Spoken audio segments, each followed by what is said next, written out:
Good evening and welcome back to the Complete History for Sleep.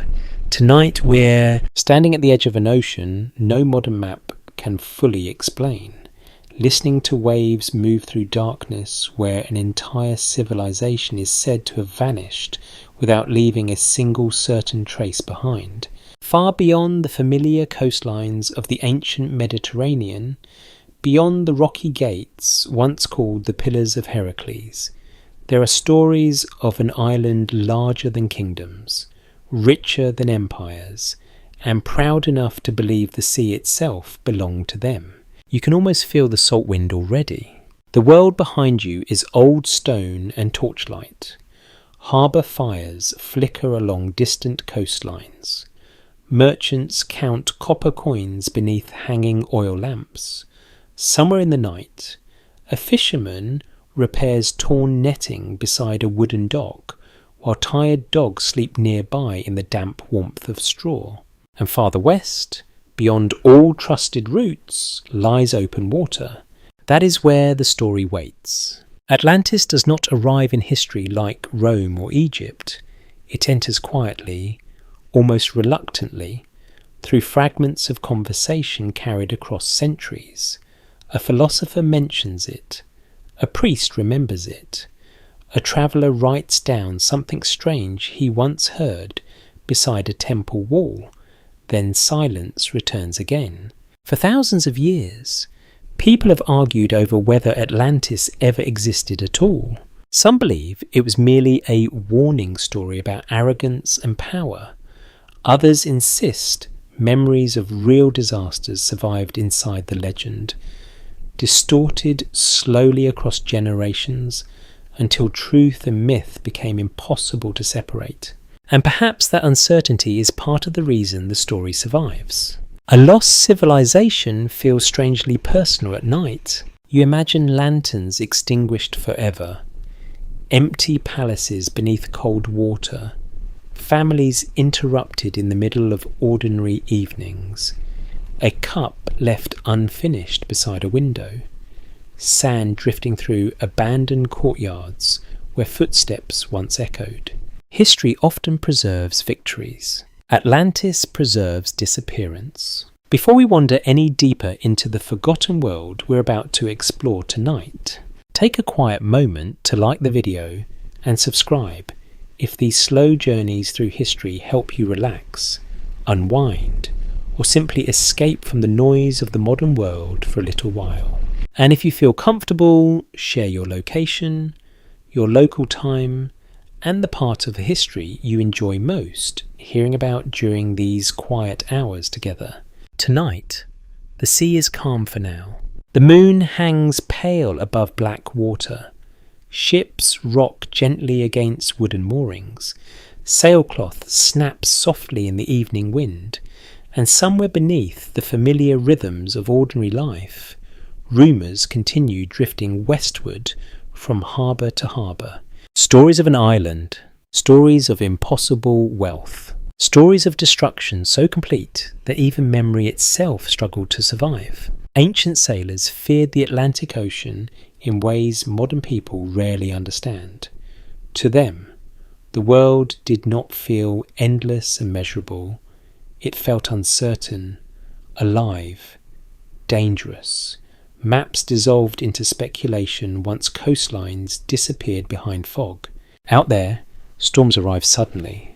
Currents swallowed ships. Compasses did not yet exist to guide frightened crews through heavy weather and endless darkness. A sailor crossing unfamiliar water trusted stars, instinct, and prayer. Mostly prayer. The Western Sea especially carried a strange reputation. Greek merchants described it as immense and difficult. Carthaginian navigators guarded trade routes carefully. Even experienced captains respected the open Atlantic, with a quiet seriousness that bordered on superstition. Beyond the Pillars of Heracles, near modern Gibraltar, the known world seemed to loosen its grip. The Mediterranean felt crowded and human. The Atlantic felt ancient, You can picture a small vessel leaving the strait at dusk. The crew grows quieter as familiar coastlines shrink behind them. The water changes colour. Swells become heavier beneath the hull. Gulls disappear into grey distance. Ahead lies only mist and imagination. Perhaps Atlantis begins there.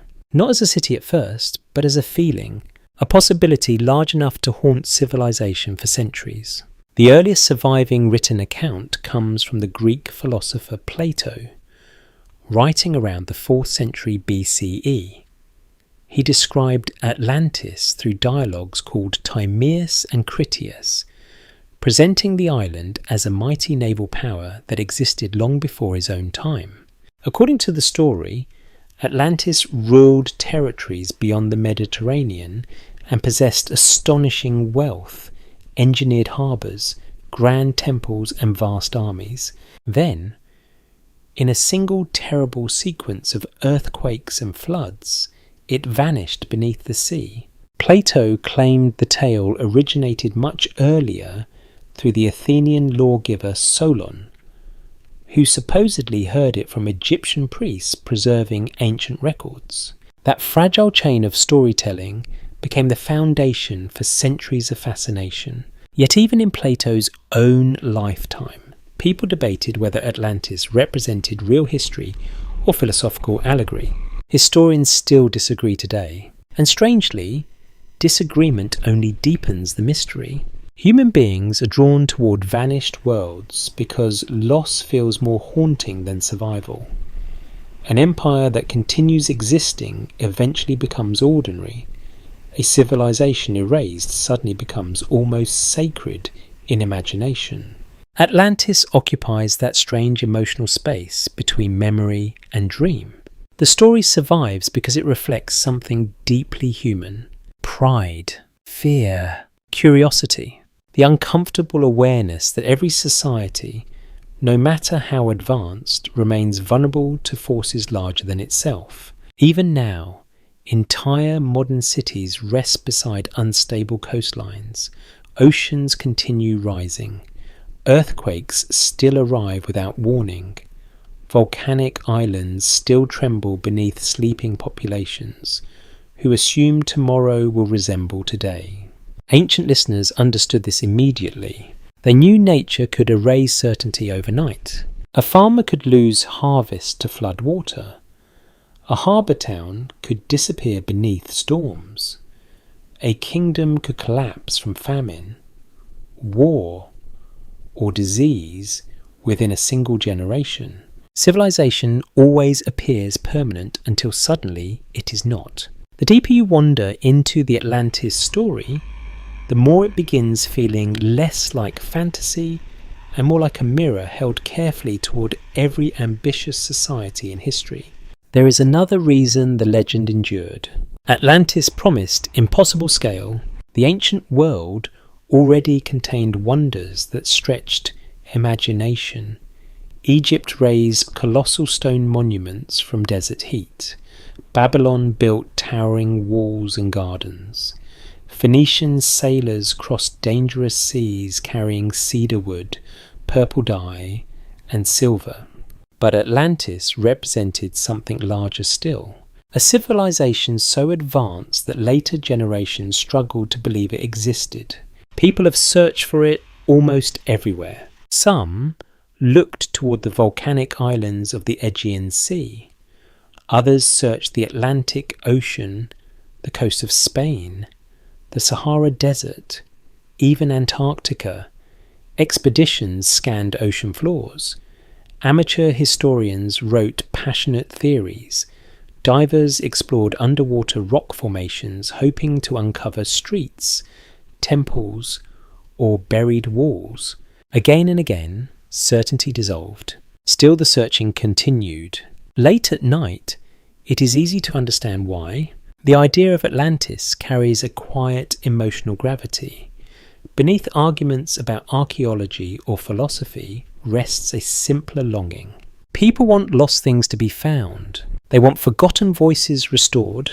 They want proof that beauty once existed, even if the world failed to protect it. And now, dim the lights, get comfortable, and allow yourself to drift slowly back into the distant past.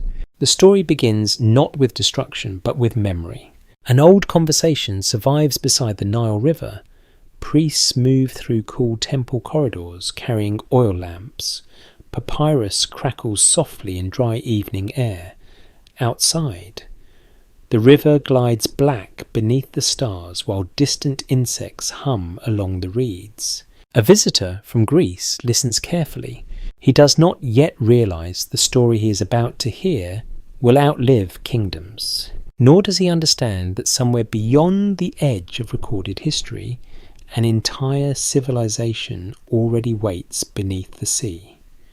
The night air beside the Nile feels warmer than the sea winds of Greece. You move slowly through the temple complex with Solon, past towering stone columns painted with fading blues and reds, past carved falcons and solemn kings whose names already sound ancient even to the priests themselves.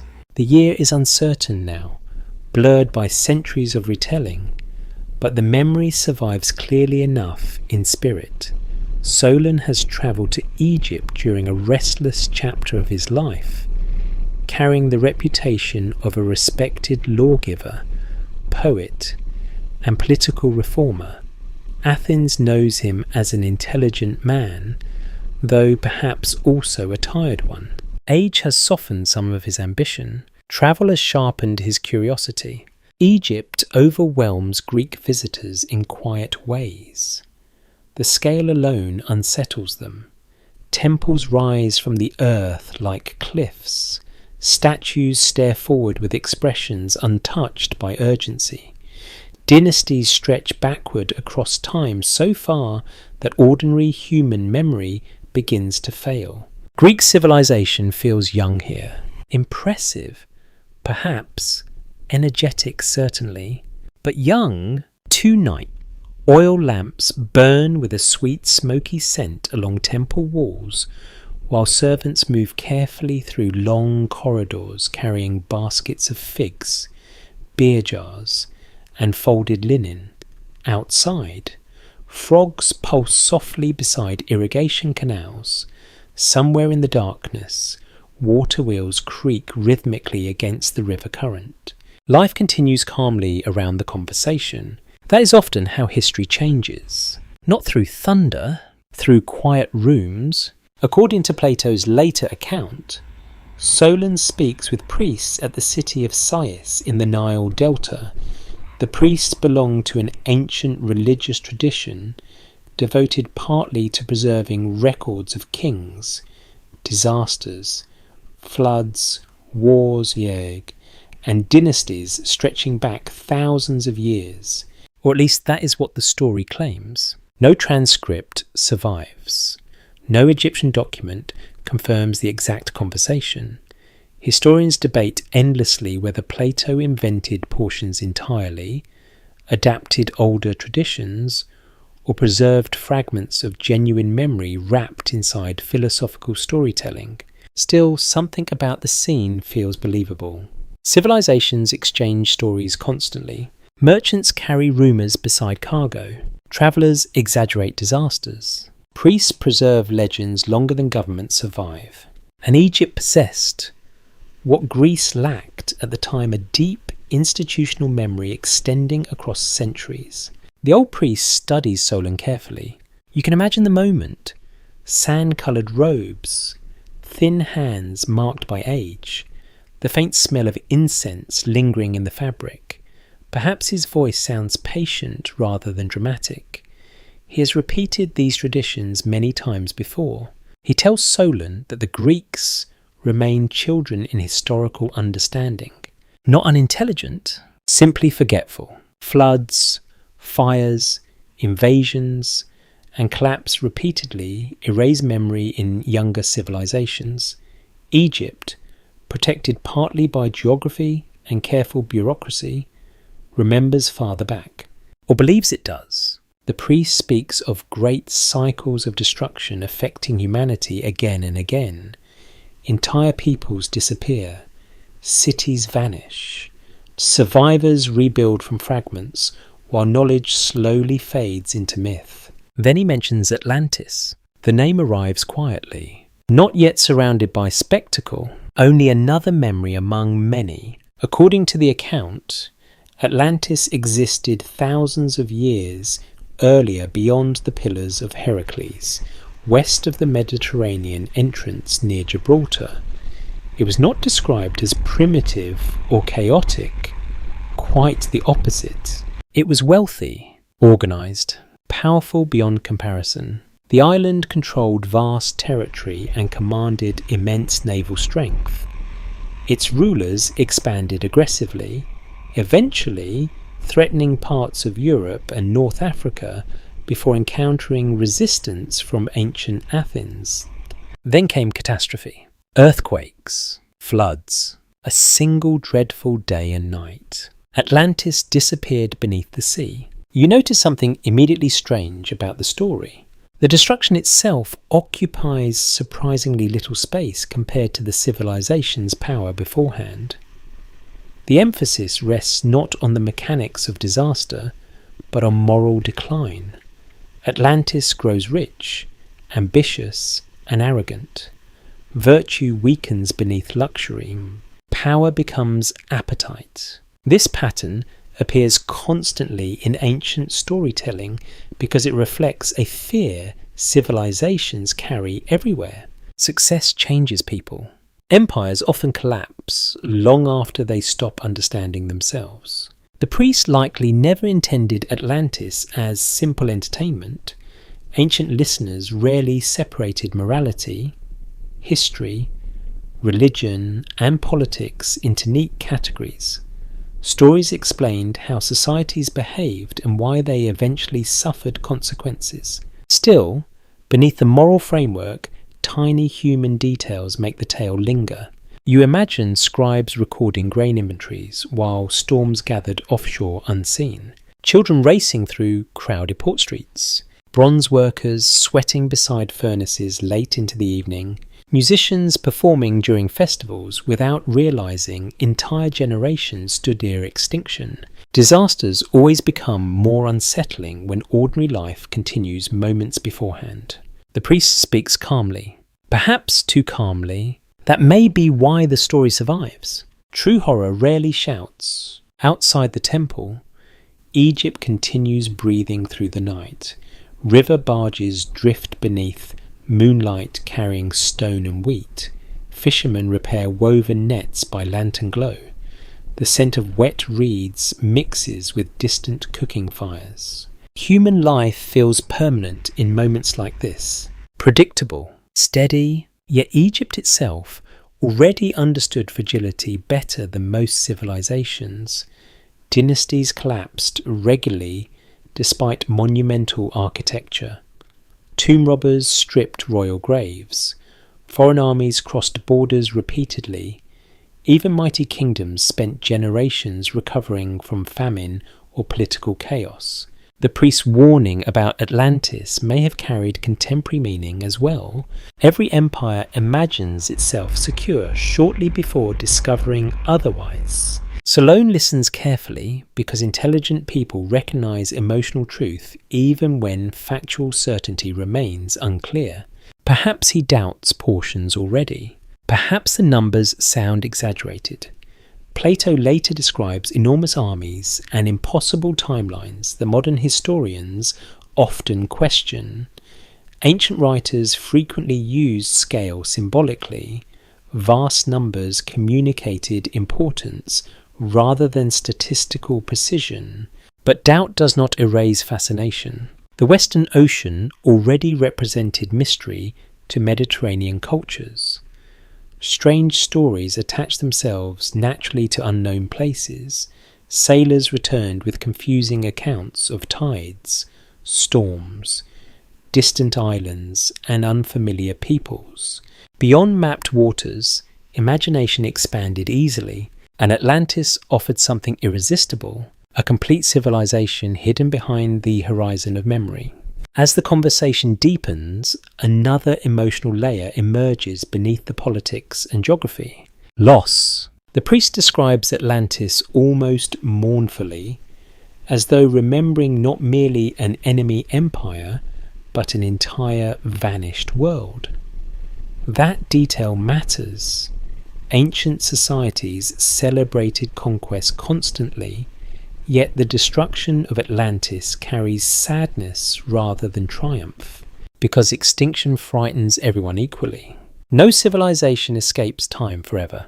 You can picture Solon leaving the temple later that night with the story unsettled inside him. Sand cools beneath his sandals. Palm trees shift softly against the stars.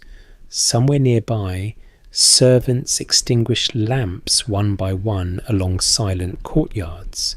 The Nile glimmers dark beside the sleeping city. He carries home more than a legend. He carries a question. Could an advanced civilization truly disappear so completely that only fragments remained? History suggests yes. Entire Bronze Age kingdoms collapsed mysteriously around the eastern Mediterranean centuries before Solon's lifetime. Writing systems vanished, trade routes failed, palaces burned, populations scattered. Even today, archaeologists still struggle to explain every cause clearly. Civilization is less durable than people prefer believing. Perhaps that realization lingered beneath the Atlantis story from the beginning. Not certainty, not proof, only uneasy recognition. Somewhere westward, beyond familiar maps and merchant routes, ancient people imagined the remains of something extraordinary swallowed by water and silence. Whether real or symbolic hardly mattered once the idea entered human imagination. The story became immortal precisely because Atlantis itself was not. And as Solon prepares eventually to leave Egypt behind, carrying papyrus notes and fading memories back toward Greece, the Western Sea continues waiting beneath cold stars. Beyond it, somewhere hidden between history and myth, an island kingdom begins slowly rising from the depths of storytelling. Long before the sea swallowed Atlantis, before marble temples and bronze war fleets, before philosophers argued over memory and myth, the island begins quietly beneath volcanic skies. You arrive there slowly, not all at once. At first, the land feels raw and unfinished. Black stone rises from the ocean in jagged cliffs streaked with mineral red and pale grey ash. Steam escapes from cracks in the earth. Warm rain drifts across dense green valleys, where unfamiliar birds wheel through heavy mist. The island smells of salt, wet soil, sulphur, and flowering herbs crushed beneath bare feet. Nothing here resembles empire yet. Only possibility. The earliest Atlanteans, if they truly existed in some historical form, would not have recognized themselves as legendary people. They were simply islanders trying to survive beside an unpredictable sea. That detail matters. Civilizations later appear inevitable in hindsight, but ordinary beginnings are usually humble. Fishing villages become ports, shrines become temples, storage houses become palaces. Human ambition grows gradually enough that each generation mistakes expansion for normal life. Atlantis likely began that way in the imagination of ancient storytellers, a remote island blessed with unusual abundance. Plato later describes the land as fertile beyond comparison. Rivers watered broad plains, forests covered mountains. Elephants supposedly roam parts of the island, though historians still debate whether this reflected misunderstood memory, exaggeration, or symbolic grandeur. Even the climate sounds idealized. Mild winters, rich soil, safe harbours, an island seemingly chosen by the gods. You can picture the first settlements hugging sheltered coves where volcanic rock formed natural barriers against rough Atlantic currents. Wooden fishing boats rest upside down along black sand beaches, while smoke rises gently from cooking fires nearby. At dusk, families gather around woven mats eating shellfish, barley bread, figs, and roasted fish brushed lightly with oil and herbs. Children sleep beside warm stone walls, while older sailors quietly discuss tides and dangerous currents farther west. The ocean shapes everything. It provides food, travel, trade, and eventually power. But island life also creates a certain mentality. People surrounded by water learn both dependence and isolation. Storms cut them off suddenly. Supplies matter. Navigation matters. Cooperation matters. A careless mainland kingdom may survive several poor decisions. An island rarely does. Perhaps that pressure helped forge Atlantis into a disciplined maritime culture long before it became wealthy. According to Plato's account, the island belonged originally to the god Poseidon, who fell in love with a mortal woman named Plato. Their union produced 10 sons who divided the kingdom between them, establishing a dynastic system ruled from a magnificent central capital. The story carries obvious mythological structure, yet myth often preserves emotional truths, even when literal facts blur. People explain powerful civilizations through divine ancestry because ordinary origins feel insufficient. A kingdom capable of dominating oceans must surely descend from gods. Still, beneath the legend, the practical realities continue quietly shaping life. The island grows stone by stone, generation by generation. Atlantean engineers become masters of water early. This detail appears repeatedly in surviving descriptions and feels strangely believable for an island civilization. Channels redirect rivers through farmland. Reservoirs preserve fresh water during dry seasons. Harbours expand carefully along natural inlets. Human beings gain confidence quickly once they learn to reshape landscapes. You can walk now through one of the growing settlements during early morning. The air carries wood smoke and sea mist together. Labourers haul limestone blocks across muddy streets, using thick rope harnesses that leave red marks across their shoulders. Bronze tools ring against stone. Donkeys snort impatiently beside overloaded carts. Somewhere nearby, a woman kneads bread dough while listening to distant hammering from harbour construction farther downhill. No one speaks about immortality or destiny. They speak about weather, harvests, timber supplies. The next fishing season, that ordinary rhythm becomes important because Atlantis later feels almost too grand to imagine inhabited by normal people. Yet every empire depends entirely on ordinary routines continuing successfully day after day. Someone repairs roofs. Someone counts grain. Someone unloads cargo. Someone cleans fish beside freezing seawater before sunrise. Without those unnoticed tasks, no civilization survives long enough to become legendary. As centuries pass, the island prospers through geography as much as intelligence. Positioned between ocean routes and Mediterranean access, Atlantis grows wealthy through maritime trade.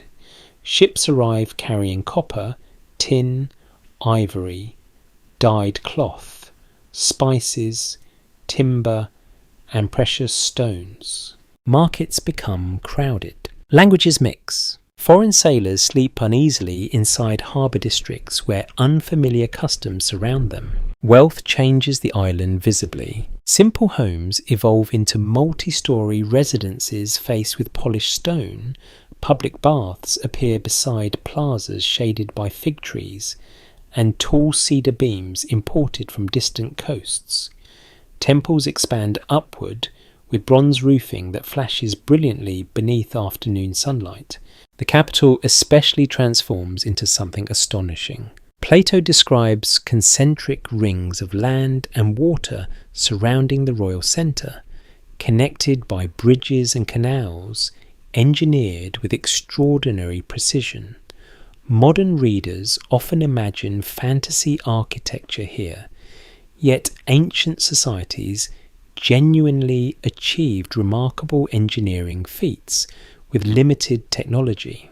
The ancient world understood hydraulics, masonry, urban planning, and large-scale labour organisation far better than many people assume. Atlantis, whether real or symbolic, reflects admiration for those achievements. You move now through the growing heart of the island city. Water laps softly against stone canal walls.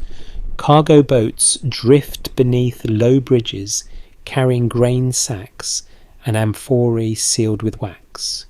Bronze bells mark changing work shifts from harbour towers, while scribes sit cross-legged beneath shaded colonnades recording shipments on wax tablets. The city smells alive. Seaweed, olive oil, wet rope, perfume, animal sweat, fresh-cut cedar wood, and always the ocean beneath everything.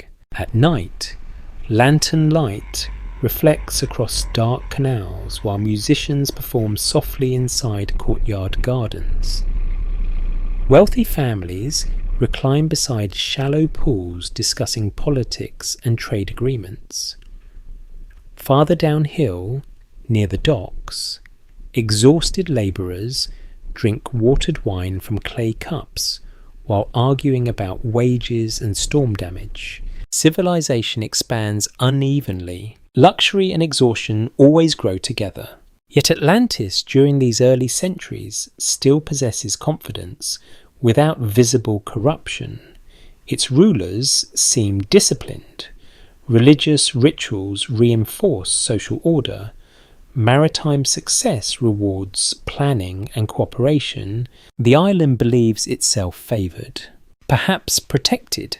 That belief slowly enters architecture itself. Massive seawalls rise along vulnerable coastlines. Watchtowers monitor distant approaches. Naval academies train navigators using stars, currents, and seasonal winds. Atlantean ships become larger, faster, and more organised than rival fleets. Power accumulates quietly before anyone notices its scale. One generation merely improves harbours, the next commands oceans, and somewhere during this long ascent, the island stops thinking of itself as fragile. That transition changes every civilization eventually. Success creates emotional distance from danger. The first settlers remembered volcanic tremors beneath their feet and violent storms along exposed cliffs. Their descendants grow accustomed instead to stability, abundance, and engineered security here. Stone walls appear permanent. Naval dominance feels natural. The sea itself seems conquered, but beneath the island, deep below canals and palaces and crowded marketplaces, the earth remains restless. Volcanic pressure still moves silently through ancient faults. The ocean still waits patiently around every shore. And high above the growing capital of Atlantis, seabirds circle slowly through warm Atlantic winds, while the island enters the first bright centuries of its golden age. Morning arrives over Atlantis in layers of sound before light fully reaches the city. Water moves first. Canals lap gently against stone embankments while tide gates creak open beneath the supervision of sleepy harbour workers wrapped in damp wool cloaks. Fishing boats return through narrow channels carrying silver-scaled catches packed in crushed ice and wet reeds. Somewhere deeper inside the city, bronze hammers begin striking long before sunrise prayers end. The capital wakes gradually, not gracefully perhaps, but magnificently. You stand above the outer harbour as dawn spreads pale gold across the concentric rings of Atlantis. And for the first time the city reveals the scale that later generations struggled to believe. It does not feel like a simple island settlement anymore. It feels engineered, planned, deliberate in ways that unsettle visitors accustomed to older cities that grew unevenly across centuries. Atlantis appears designed from the beginning to impress anyone arriving by sea. According to Plato's account, the capital consists of alternating circles of land and water surrounding a sacred central island where the royal palace and great temple stand together. Bridges connect the rings. Massive canals cut outward toward the ocean. Defensive walls rise in layered intervals, faced partly with red, black, and white stone quarried from the island itself. Historians continue debating whether any real ancient city inspired these descriptions. Some point toward Minoan Crete, with its maritime culture and sophisticated architecture.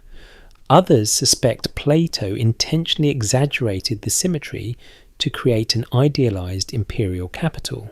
Yet emotionally, the city feels believable because powerful civilizations often express confidence through geometry and control. Straight roads, measured walls, ordered harbours. Human beings build symmetry when they want permanence. You begin descending toward the inner districts as the morning crowds thicken around the canals. The streets smell of yeast, seawater, smoke, and wet limestone warming beneath early sunlight. Porters carrying woven baskets squeeze between merchants unloading cedar beams from foreign cargo ships. A boy runs barefoot past you, balancing fresh figs in a shallow tray. He nearly collides with a temple servant carrying oil jars. Neither apologizes. The city moves too quickly for that. Atlantis thrives because the sea never truly sleeps. Ships arrive constantly from distant coasts carrying copper from Iberia, amber from northern waters, ivory and gold from Africa, spices from eastern trade routes. Every harbour district pulses with exchange. Languages overlap like waves. You hear bargaining in accents from dozens of ports. Sailors gesture impatiently beside cargo ramps, while scribes calculate tariffs with stained fingers. Foreign visitors stare openly upward at the scale of the canals, the polished facades, the towering sea gates that regulate tides flowing through the city. Some admire Atlantis, others resent it immediately. Power creates both reactions naturally. Near the outer ring, ordinary housing clusters tightly along narrow streets, where laundry hangs between upper balconies and cooking smoke drifts through crowded courtyards. Families live close together here. Fishermen, labourers, sailors, rope makers, dock clerks. Their homes are practical rather than elegant. Stone lower floors, wooden upper rooms, clay lamps burning beside sleeping mats. Civilization always depends on invisible people waking before dawn. A woman kneels outside her doorway, washing yesterday's salt stains from wool clothing, while listening to gulls scream overhead. Her husband already left hours earlier aboard a fishing vessel heading toward colder western currents. She worries quietly every time he sails. Not because Atlantis feels weak, because the sea never becomes gentle, simply because an empire grows wealthy. Farther inward, the city changes character. Markets widen beneath covered colonnades, decorated with painted sea creatures, and bronze shields polished bright enough to reflect torchlight after sunset.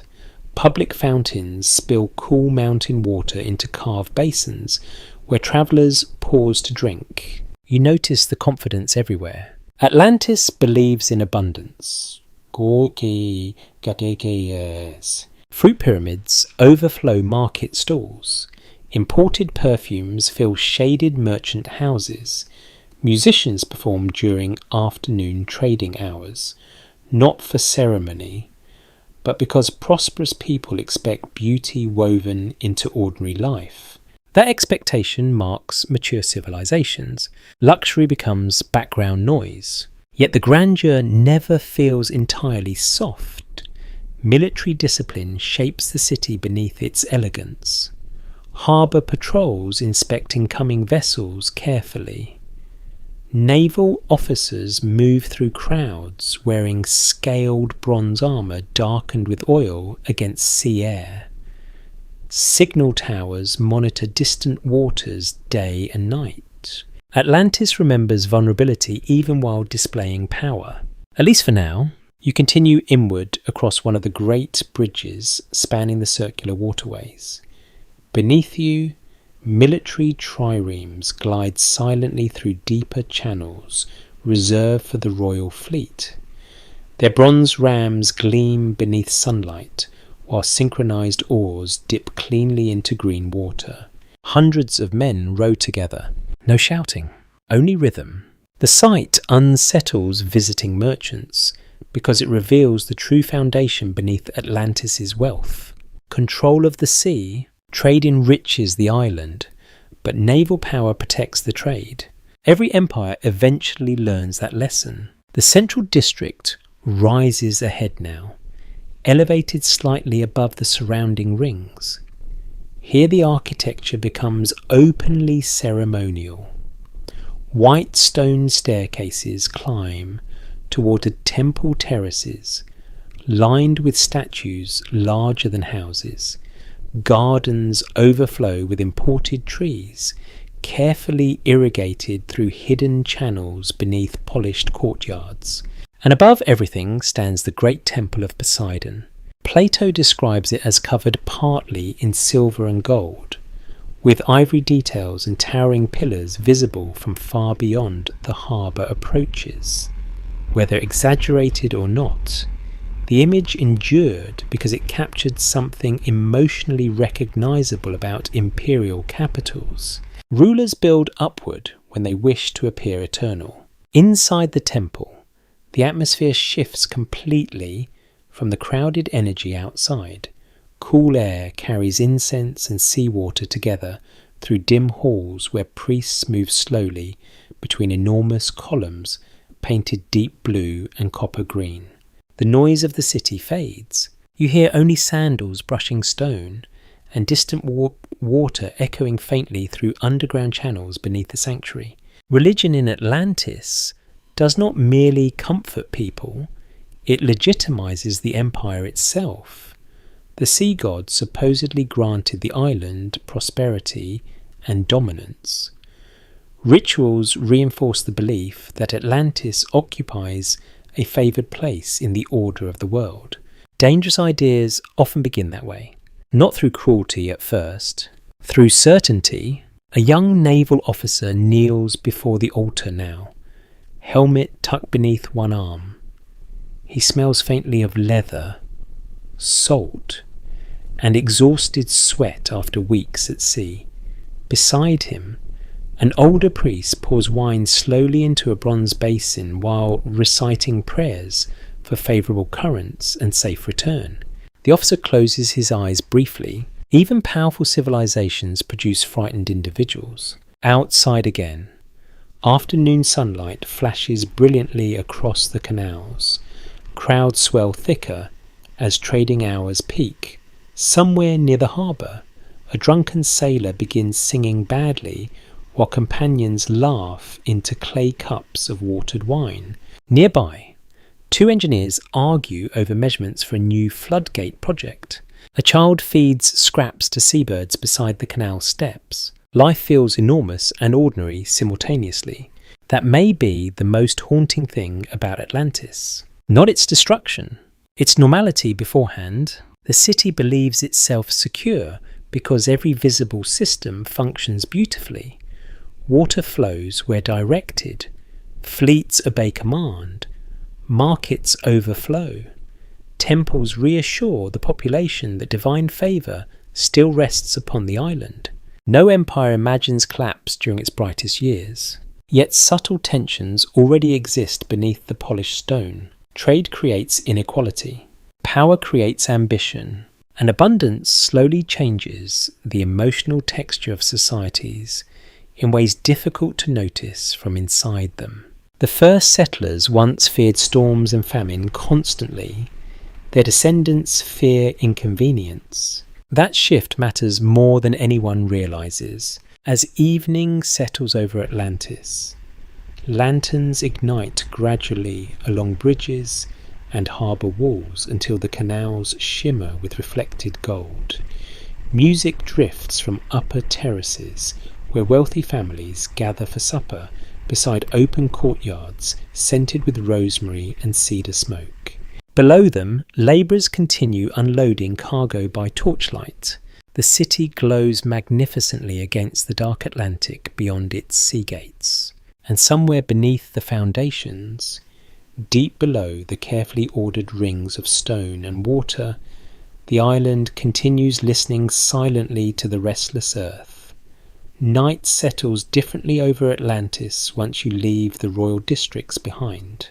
The palace terraces remain bright with torchlight and music long after sunset, but farther down near the working harbours, darkness gathers in narrower streets where sea mist clings to stone walls and exhausted people return home smelling of fish, wet rope and furnace smoke. This is where most Atlanteans live, not among gold-covered temples, not beside ceremonial gardens, but in crowded neighbourhoods balanced between comfort and pressure, prosperity and discipline, pride and fatigue. Empires often become easier to understand once you stop watching rulers and begin listening to ordinary households.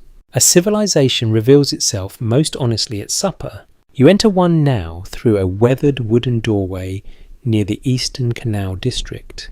Inside, the room feels warm from cooking fires, trapped beneath low ceiling beams, blackened by years of smoke. Clay bowls rest along a narrow table beside fresh bread wrapped in linen cloth. A sailor sits quietly removing stiff leather braces from reddened wrists while his youngest daughter watches with solemn concentration. Salt has dried white across his dark tunic. He has spent 12 days escorting merchant vessels through rough western waters where storms rolled high enough to hide neighbouring ships entirely. He says little about it. Most sailors never do. Beside him, his wife pours lentil stew carefully into shared bowls while listening to distant bells marking the harbour curfew outside. Their older son sharpens bronze fishhooks near the doorway. The boy wants to join the fleet soon. His mother pretends not to hear him mention it. Atlantis depends heavily on maritime service, and nearly every family feels that reality eventually. Sons leave for naval training young. Fathers disappear aboard trade expeditions for months. Brothers return injured from distant conflicts that politicians describe as necessary for protecting commerce and stability. The sea provides wealth. It also takes people away constantly. Still, many Atlanteans genuinely love their island. That emotional loyalty matters. The city offers opportunity unimaginable in poorer regions across the ancient world. Public fountains provide clean water. Harbour wages remain relatively steady. Markets overflow with imported foods and crafted goods unavailable elsewhere. Even lower class neighbourhoods possess infrastructure many neighbouring kingdoms would envy. Success creates attachment even when inequality exists. You walk later through evening streets crowded with workers finishing long shifts. Bakers carry flour dust across their clothing like pale ash. Potters stack fresh kiln-fired vessels beside shop entrances, while tavern owners shout invitations toward passing dock crews. The smells overlap heavily here. Roasted garlic, tar, beer foam, wet wool drying near open windows, and beneath everything, the permanent mineral scent of seawater. Atlantis feels alive because labour never fully stops. Tide schedules determine working hours more than sunlight. Ships arrive at midnight. Fishing crews depart before dawn. Canal maintenance continues through rainstorms because blocked waterways threaten the entire city. Efficiency becomes cultural identity. Children absorb discipline early. Near one public square, boys practice rowing drills using wooden benches arranged beside a shallow training canal. An instructor walks between them, carrying a switch cut from olive wood. He rarely strikes anyone. The possibility alone usually proves enough. Row together, breathe together, pull together. The rhythm matters more than strength. Atlantis trains coordination into its population because maritime power depends entirely on synchronized human effort. A warship fails if even a few rowers panic during battle or storms. You notice something else too. Pride. Not arrogance exactly, not yet, but a growing confidence that Atlantean methods surpass everyone else's. Foreign merchants are tolerated politely, though rarely admired.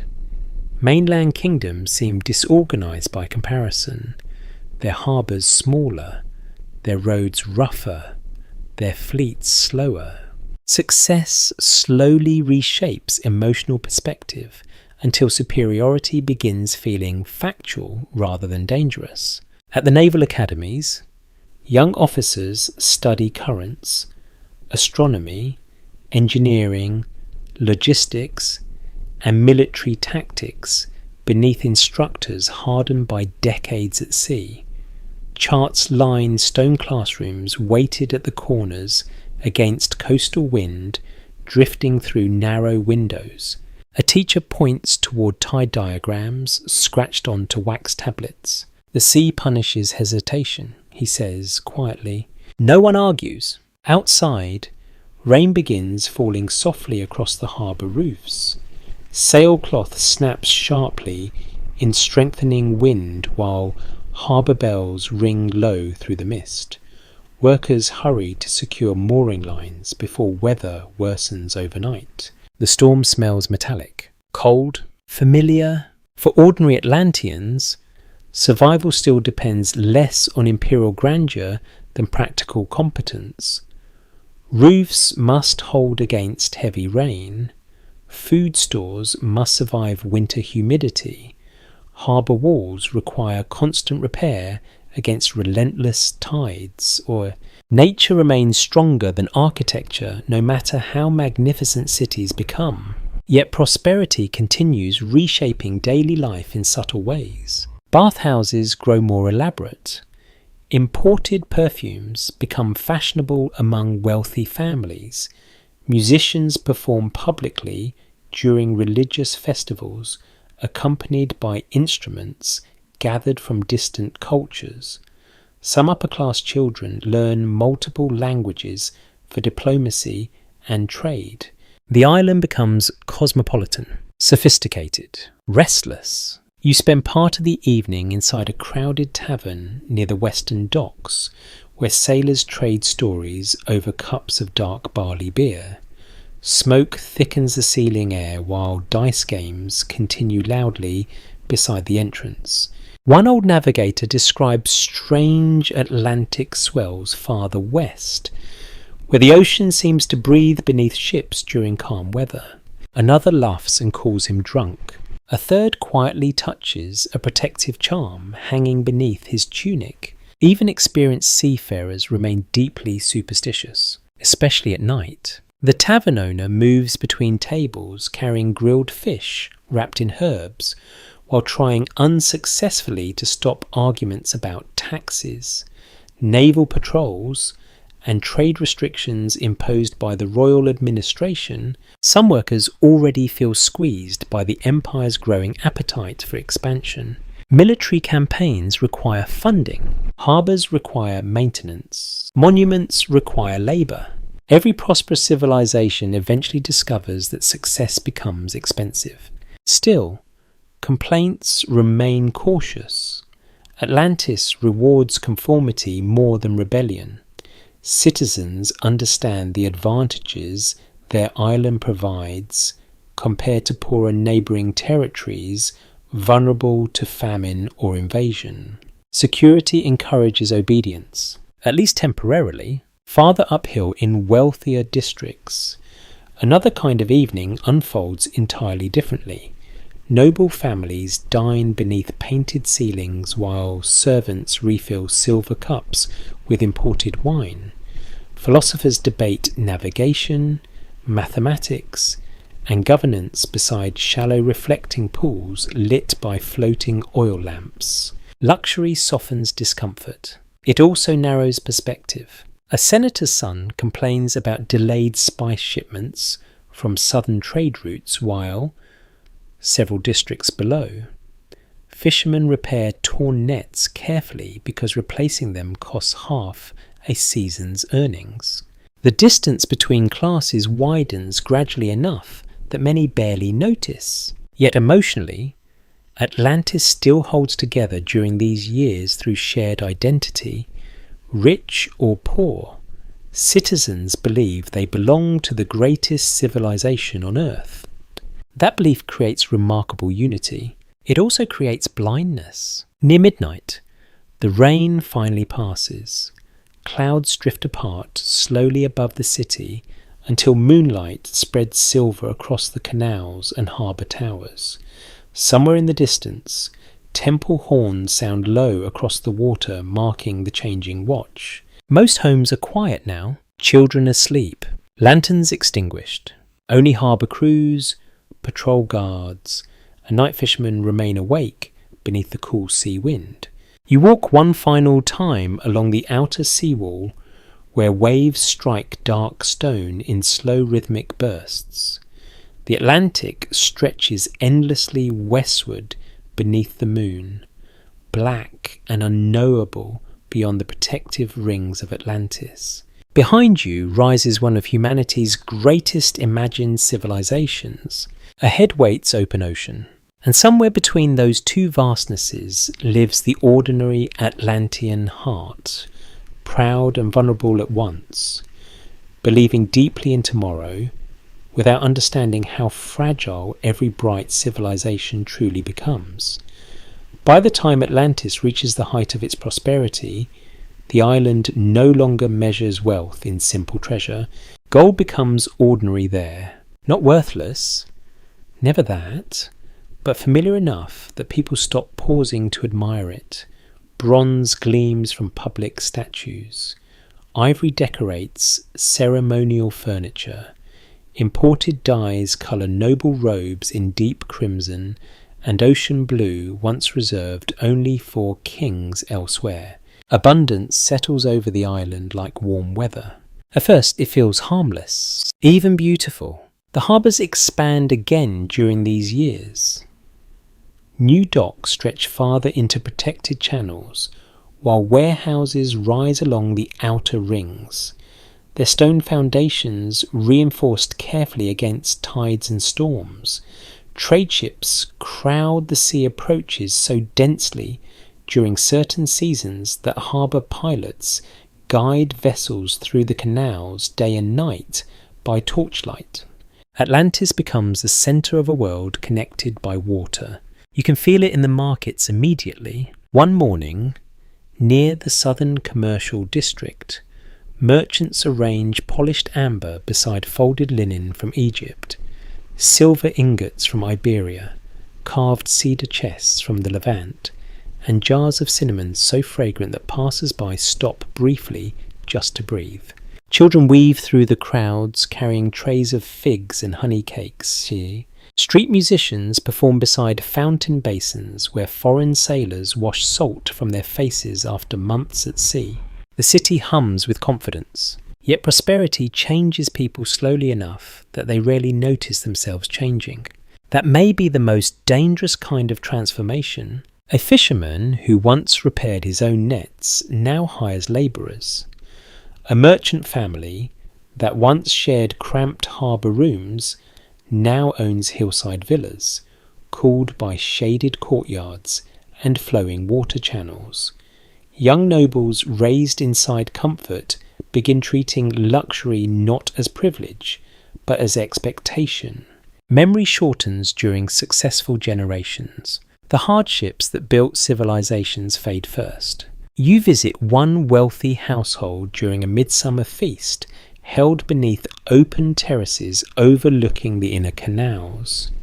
Servants move silently between reclining guests carrying roasted lamb, olives soaked in herbs, sweet wine chilled in underground chambers, and delicate shellfish gathered from colder northern waters. Perfumed smoke drifts upward through lantern light. Musicians play softly nearby. The guests speak confidently about trade expansion, naval superiority, and profitable new colonies along distant coasts. No one mentions risk. Why would they? Atlantis appears unstoppable now. Its fleets dominate shipping lanes. Its engineers continue improving ports and irrigation systems. Grain reserves remain stable. Foreign rulers seek alliances rather than conflict whenever possible. Success creates momentum powerful enough to resemble destiny. Still, beneath the polished conversation, smaller emotional shifts begin appearing. A senator complains privately that poorer citizens have grown resentful.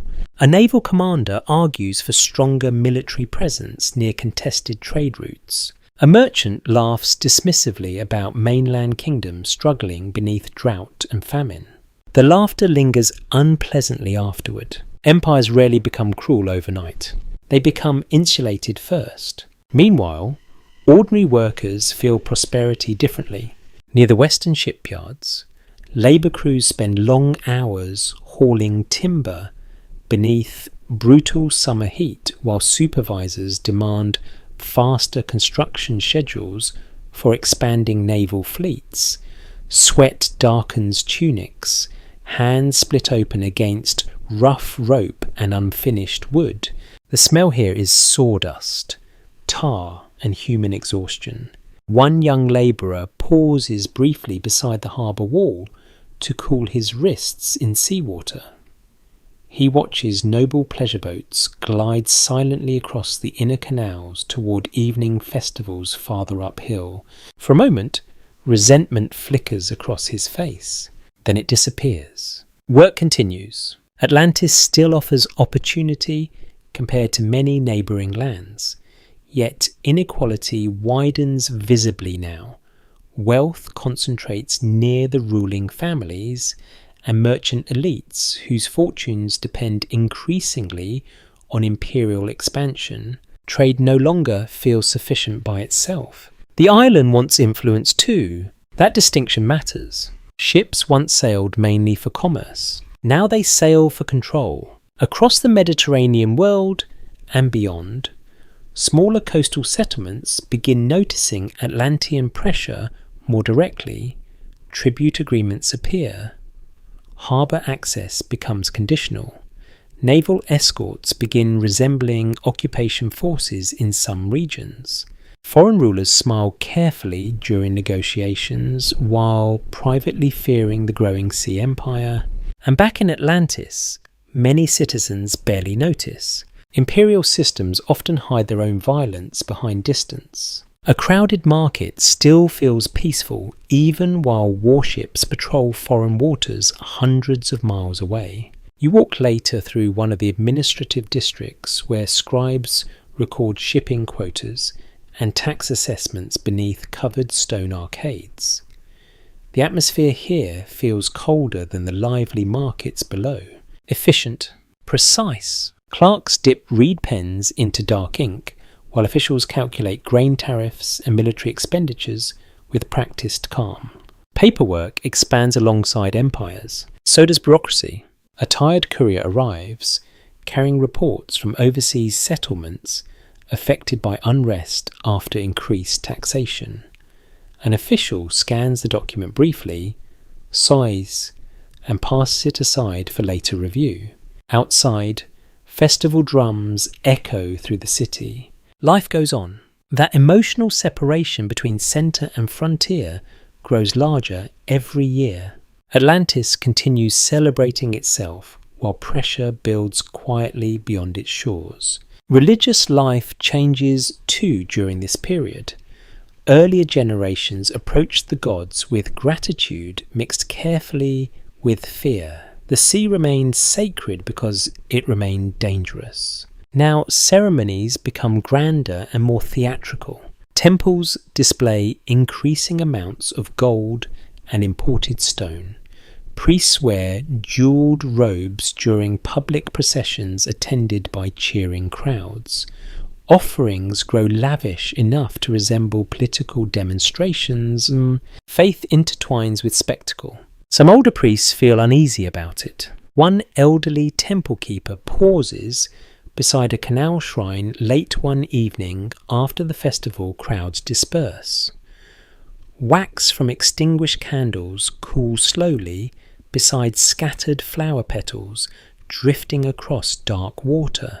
He listens to distant laughter from the palace district. Then he looks toward the sea. For reasons he struggles to explain, even to himself, the city suddenly feels louder than before, less reverent.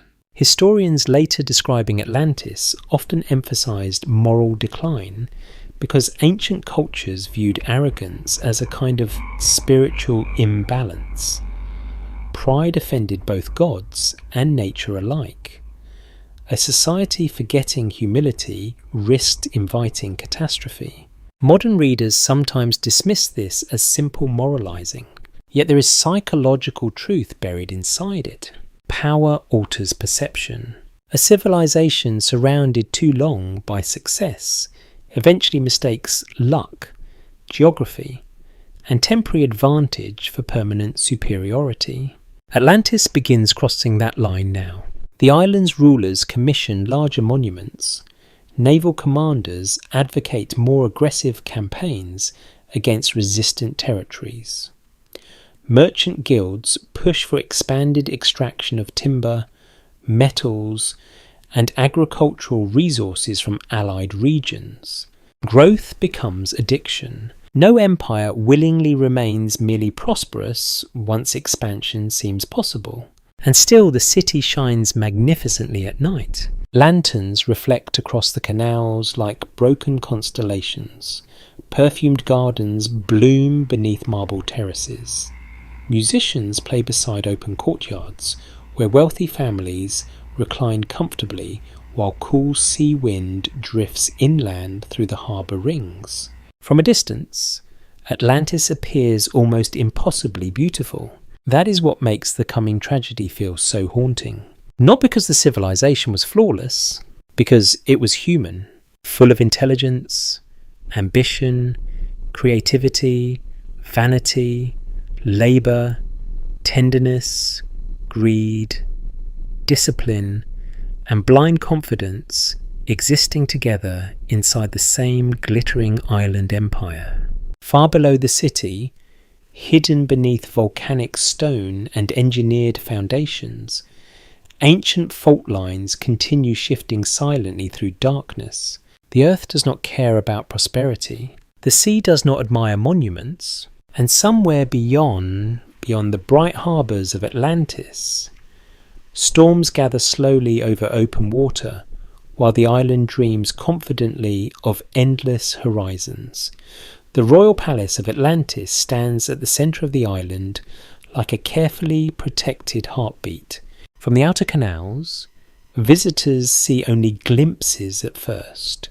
Bronze-tipped towers rising above gardens, white stone walls glowing softly beneath afternoon sun, long banners moving lazily in the sea wind high above the terraces. But inside the palace grounds, behind guarded gates and polished courtyards, the atmosphere feels far less certain than the city below imagines. Empires often appear strongest shortly before internal fractures become visible. Atlantis is no exception. You enter through a shaded colonnade where servants move silently across mosaic floors carrying trays of watered wine, figs, and folded correspondence sealed with wax. Fountain channels cool the air beneath open ceilings painted deep blue with silver stars. The palace smells faintly of cedar oil, parchment, incense, and seawater drifting inland through elevated windows. Everything here suggests permanence. That illusion comforts the ruling families enormously. At the centre of palace life sits the royal dynasty descended, according to tradition, from Poseidon himself. 10 noble bloodlines still govern different regions of the empire through councils and hereditary offices, though true power increasingly concentrates around the central throne, and power, once concentrated, rarely remains peaceful for long. The aging king now ruling Atlantis carries himself with practised authority. He is neither foolish nor openly cruel. In younger years he commanded naval expeditions personally and earned genuine admiration among both officers and common citizens. But age changes rulers quietly. Victories become memories repeated too often. Caution hardens into suspicion. He spends longer hours studying reports from provincial governors and harbour commanders than speaking openly with his own family. Tonight, during a formal supper inside the Western Audience Hall, tension hangs invisibly beneath the ceremonial politeness. Bronze braziers warm the chamber while musicians perform softly near the entrance. Nobles recline along low tables covered with imported linen and silver serving dishes piled with roasted fish, olives, pears, and honey-glazed bread. Yet almost no one seems hungry. The conversation circles carefully around succession. Not directly, of course. Ancient courts rarely speak honestly in public. Instead, relatives praise military achievements too enthusiastically. Advisors mention trade disputes requiring strong future leadership. One prince jokes about his older brother's caution while several guests suddenly study their wine cups very carefully. You can feel ambition moving through the room like cold air beneath a door. The royal sons grew up inside luxury unimaginable to earlier generations. Tutors taught them astronomy, rhetoric, naval strategy, philosophy, and diplomacy from childhood. They learned to command servants before learning patience. Some matured well, others did not. The eldest son appears disciplined outwardly, though distant. He speaks carefully, avoids visible anger, and studies everyone around him with exhausting attention. Many court officials support him because stability protects their positions. His younger brother attracts different loyalty entirely. Charming, bold, popular among naval officers and younger nobles who admire confidence more than restraint. The brothers still smile at one another during ceremonies. Barely. Elsewhere in the palace, quieter rivalries unfold constantly. Noble families maneuver for influence through marriages, trade alliances, and military appointments. Priests compete subtly with administrative officials over royal favour. Merchant elites pressure the court for expanded commercial privileges abroad. Atlantis grows wealthier each year. It also grows more politically fragile. Success often delays crisis by hiding tension beneath abundance. You walk later through the archive chambers beneath the palace, where scribes work late into the evening, recording census figures, military inventories, and tribute payments from overseas territories. Oil lamps flicker beside towering shelves of papyrus scrolls, tied carefully with coloured cords. One exhausted clerk rubs his eyes while recalculating grain shortages reported from a distant colony after drought-damaged harvests. Another quietly complains about increasing military expenditures. A supervisor overhears and says nothing. Silence becomes survival inside bureaucracies serving powerful states. Outside, rain begins tapping softly against the palace roofs. The sound spreads gradually across the courtyards until even the musicians pause briefly between songs to listen. For a moment, everyone seems strangely tired. The empire asks enormous amounts from its rulers now. Territories stretch farther across foreign coasts. Trade disputes require constant negotiation. Piracy increases along contested shipping routes. Provincial governors enrich themselves while sending increasingly optimistic reports back to the capital. No administration fully controls distant power forever. The palace understands this privately. Publicly, confidence must continue. Near midnight, the king retreats from the feast into a private garden overlooking the inner canals. Lantern light reflects softly across still water lined with flowering shrubs, imported decades earlier from warmer southern climates. He walks slowly now. Age stiffens one knee from an old naval injury rarely discussed publicly. Beside him follows a trusted advisor who has served the dynasty since youth. Neither man speaks immediately.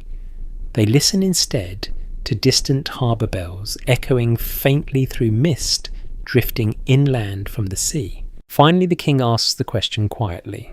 Do they still respect the throne? Not love, not admire, respect. The advisor hesitates too long before answering. That hesitation says everything. Below the palace terraces, ordinary citizens continue believing the royal court remains united and confident. Festivals still fill the canals with music and torchlight. Public ceremonies display wealth so immense that foreign visitors struggle not to stare openly. But emotional distance has begun separating rulers from the people they govern. A fisherman worries about storms. A palace minister worries about influence. Those worlds rarely understand each other for long. The younger prince spends increasing time among naval commanders and frontier officers rather than court officials. He enjoys hearing stories from distant campaigns, from dangerous waters and rebellious ports where Atlantean authority meets resistance directly. Conflict excites him. The older brother finds that troubling.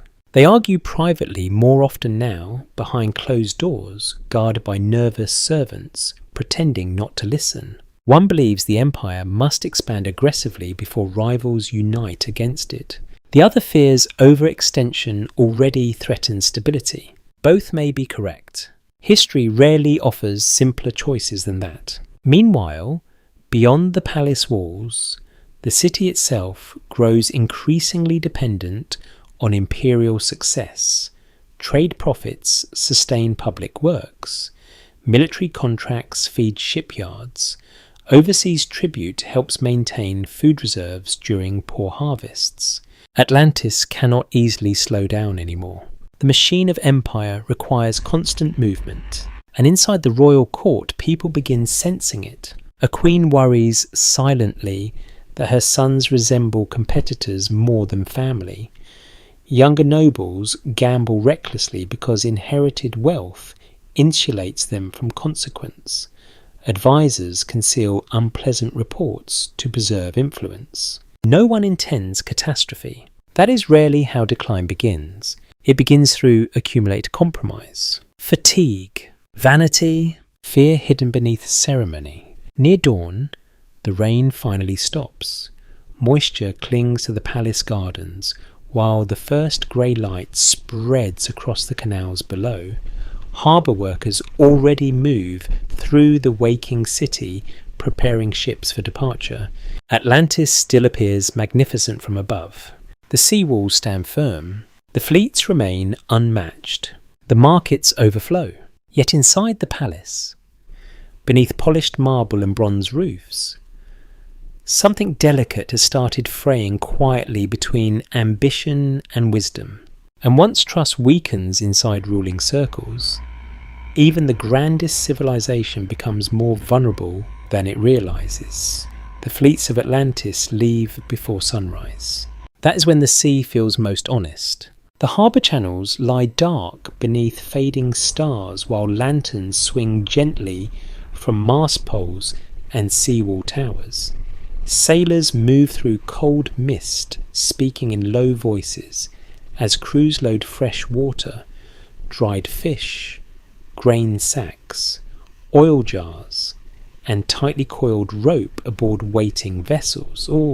The city still sleeps above them, but the empire is already moving. You stand near the outer military docks where triremes rock softly against stone moorings painted with faded symbols of royal command. Bronze rams protrude from the bows like sharpened teeth. Hundreds of oars rest folded beside the hulls, slick with seawater and lamp smoke. Everything smells of tar, salt, wet cedar, and exhausted leather. A young rower vomits quietly into the harbour before boarding. No one mocks him. Fear belongs to everyone before long voyages. The officers pretend otherwise. Of course. They stride along the docks, issuing calm instructions, while inspecting sail rigging and supply inventories beneath torchlight. Their confidence matters because crews borrow emotional stability from command. A nervous fleet becomes a dangerous fleet. Atlantis now possesses the most powerful navy many ancient people have ever seen. Merchant ships travel under armed escort across vast distances.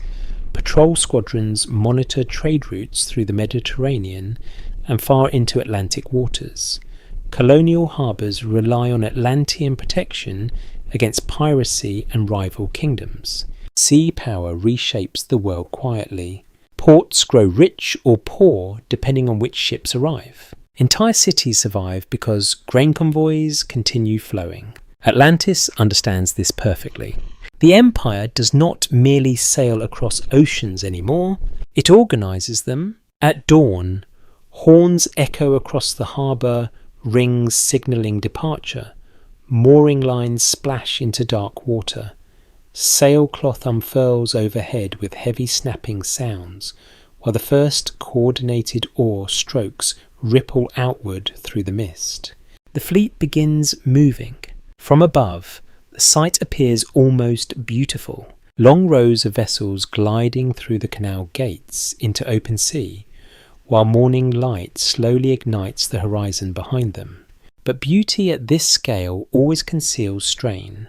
You board one of the escort ships heading west toward distant settlements beyond the familiar Mediterranean routes. The vessel feels crowded immediately. Nearly 200 men occupy space, designed only for necessity. Rowers sleep shoulder to shoulder beneath narrow decks, where the air smells permanently of sweat, mildew, seawater, and unwashed clothing.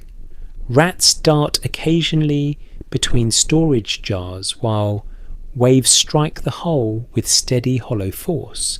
Comfort barely exists aboard military ships. Discipline replaces it. A veteran sailor notices a new recruit struggling to secure wet rigging during rough weather later that afternoon. Without anger, he silently reties the knots himself, while rain lashes both men sideways across the deck. Hands remember faster than pride, he says finally. The recruit nods, embarrassed and grateful. Small moments like this hold empires together more than speeches ever do. Days pass at sea beneath shifting weather. Sometimes the ocean lies calm enough that dolphins follow the bow waves through clear blue water, while sailors sing softly during rowing rotations. Other days feel endless. Grey storms erase the horizon entirely. Waves crash across the decks, hard enough to injure careless crewmen. Men row half blind through freezing spray, while officers shout corrections nearly swallowed by wind. The Atlantic especially unsettles even experienced navigators. Mediterranean sailors often describe it as breathing differently. Larger swells, stronger currents, more silence between coastlines. At night, The darkness offshore feels enormous beyond comprehension. No city lights exist here, no visible land, only stars above black water and the rhythmic groaning of timber beneath constant pressure. You begin understanding why Atlantis became obsessed with maritime control. The sea rewards preparation ruthlessly. A poorly organised kingdom simply disappears out here. During calmer evenings, sailors gather near the stern, eating hard bread, softened in broth, while sharing stories from distant ports.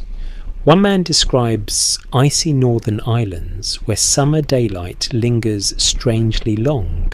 Another swears he once saw fire erupting from a mountain rising directly out of the ocean far westward. Accounts differ. Alcohol improves none of them. Still, these conversations matter because Atlantean fleets carry more than soldiers and merchants. They carry knowledge between civilizations, maps improve, navigation expands, foreign customs spread slowly through harbour districts back home. The empire grows intellectually as well as economically. Yet contact with distant peoples also creates tension. Not every coastal settlement welcomes Atlantean presence enthusiastically anymore. You witness this firsthand several weeks later when the fleet anchors near a prosperous foreign harbour forced recently into tribute agreements. The city itself appears orderly and successful, but resentment lingers beneath the formal greetings offered by local officials waiting along the docks. Atlantean officers disembark confidently in polished armour. The local governor smiles too carefully. Nearby labourers stop working briefly to watch the foreign warships enter their harbour. No one cheers. Inside the marketplace later, conversations quiet noticeably whenever Atlantean sailors approach. Merchants continue trading politely, though prices rise mysteriously for foreign buyers. Children imitate rowing motions mockingly behind soldiers' backs before running away laughing. Occupation rarely feels peaceful to occupied people. Back aboard ship that evening, one young officer dismisses the hostility entirely. They fear strength, he says. An older navigator stares toward the shoreline before answering. No, they fear dependence. So the distinction lingers uncomfortably afterward. Atlantis increasingly relies on this network of controlled ports and protected trade routes to sustain its growing population and political power. Grain, metals, timber, and taxes flow inward constantly from distant territories. The empire consumes resources faster every decade, and the fleets must continue moving to maintain that flow. You return eventually toward the capital after months at sea. The sight of Atlantis emerging from morning fog feels almost unreal even to hardened sailors. Canal towers rise gradually from the horizon while sunlight catches bronze rooftops and seawall fortifications. Home, men who survive storms, disease, and foreign hostility suddenly smile like children again. That emotional attachment remains genuine despite the empire's growing flaws. Atlantis offers belonging alongside power. Sailors endure terrifying voyages partly because the island feels worth protecting.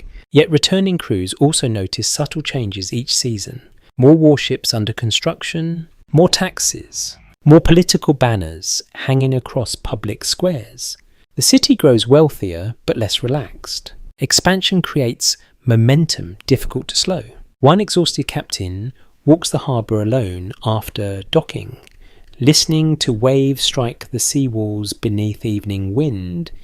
He remembers earlier years when trade mattered more than military presence, and foreign ports welcomed Atlantean ships with admiration instead of caution. Now every arrival carries tension. He says nothing publicly, but privately, he wonders how long oceans can remain controlled before they eventually resist. Far offshore, beyond the harbour gates, dark water rolls endlessly beneath gathering clouds, while Atlantis celebrates another successful season of expansion. The Empire still believes the horizon belongs to them, and perhaps that confidence is already becoming its own kind of storm. Long before Atlantis falls beneath the sea, people beyond the island begin speaking its name with unease. Not hatred at first, not even fear exactly, something quieter. The wary caution smaller nations develop when living beside overwhelming power. You notice it immediately in foreign ports touched by Atlantean influence. Harbour officials smile politely while calculating tribute payments. Merchants flatter visiting officers while hiding frustration behind careful manners. Local rulers host elaborate feasts for Atlantean envoys, even as private conversations afterward turn tense and exhausted. Empires rarely hear the truth spoken openly around them. The sea routes, belonging increasingly to Atlantis, stretch across enormous distances now. Their ships appear in waters once considered remote. Their merchants establish permanent districts inside foreign cities. Their military advisors assist allied rulers while quietly measuring harbour depths, defensive walls, and grain reserves. Every interaction serves two purposes: trade and observation. You arrive one autumn evening at a coastal city along the western Mediterranean, where Atlantean influence has expanded steadily over 2 generations. The harbour itself remains beautiful in fading light. Fishing boats drift towards shore beneath flocks of gulls, while smoke rises from hillside homes built of pale stone and cedar timber. Yet the mood changes when Atlantean sails appear offshore. Workers pause, conversations lower. A mother pulls her child gently away from the dock edge as armed escorts disembark behind the merchants. No violence follows. That almost makes the tension worse. Inside the governor's residence later that night, formal hospitality unfolds with exhausting precision. Bronze cups overflow with wine. Musicians perform beside open windows facing the sea. Platters of roasted fish, olives, figs, and honey cakes cover the tables while servants move silently between guests. The local governor praises Atlantean engineering. Atlantean officials praise regional loyalty. Everyone lies carefully. Outside, rain taps softly against the courtyard tiles while waves strike the harbour wall beyond the city. One elderly advisor finally speaks more honestly after several cups of wine loosen the room slightly. "Your island grows larger every year," he says quietly. An Atlantean commander smiles. "The world grows smaller every year." The old man nods, though not happily. That sentence captures the empire perfectly. Atlantis genuinely believes its expansion benefits civilization. Trade routes become safer under naval patrols. Piracy declines. Infrastructure improves in allied ports. Agricultural systems modernize through shared engineering knowledge. Many regions do prosper under Atlantean partnership, at least initially, but prosperity attached to dependence creates emotional complications difficult to manage. Foreign rulers discover gradually that refusing Atlantean demands becomes economically dangerous. Ports relying heavily on imperial trade cannot easily challenge imperial policy. Control arrives through incentives before coercion. That pattern repeats across history constantly. You walk through the marketplace the next morning where ordinary citizens discuss Atlantis more freely, away from officials. A baker complains that imported Atlantean grain undercuts local farmers. A shipbuilder admits reluctantly that Atlantean harbour designs truly are superior. A fisherman spits into the street after hearing sailors boast about the island's unmatched fleets. "They think the sea belongs to them," he mutters. Nearby, A young merchant disagrees. Would you rather trust pirates? No one answers immediately, because empires often solve real problems even while creating new ones. Farther east, another kingdom embraces Atlantean influence enthusiastically. Their ruler welcomes naval alliances and engineering partnerships, hoping prosperity will strengthen his own fragile position against regional rivals. For a while, he succeeds. New aqueducts improve water access. Trade increases dramatically. Public festivals celebrate friendship between nations, while Atlantean architects help redesign portions of the harbour district.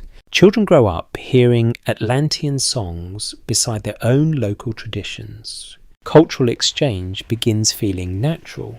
Then taxes rise. Their military obligations expand. Then local ships lose priority access inside their own harbour because imperial convoys arrive first. Resentment rarely appears suddenly. It accumulates through repeated small humiliations. Back in Atlantis, many citizens remain unaware of how differently foreigners now describe the empire. Official reports emphasize prosperity and stability. Naval commanders report successful operations protecting trade networks. Priests praise divine favor, blessing Atlantean leadership over lesser states. The island hears applause more clearly than criticism. That happens to powerful societies often. You spend several weeks travelling alongside an Atlantean diplomatic delegation moving between coastal cities, negotiating grain agreements and naval access rights. The diplomats themselves are intelligent, educated, and often sincerely convinced they serve civilization rather than domination. One ambassador enjoys discussing philosophy beside harbour gardens at sunset. Another studies foreign poetry and collects local musical instruments from every region visited. These are not monsters. Their complexity matters. Human beings inside expanding empires rarely experience themselves as villains. Most believe they are maintaining order, protecting commerce, or spreading advancement. History becomes dangerous precisely because ordinary people can participate in harmful systems while remaining personally thoughtful and even kind.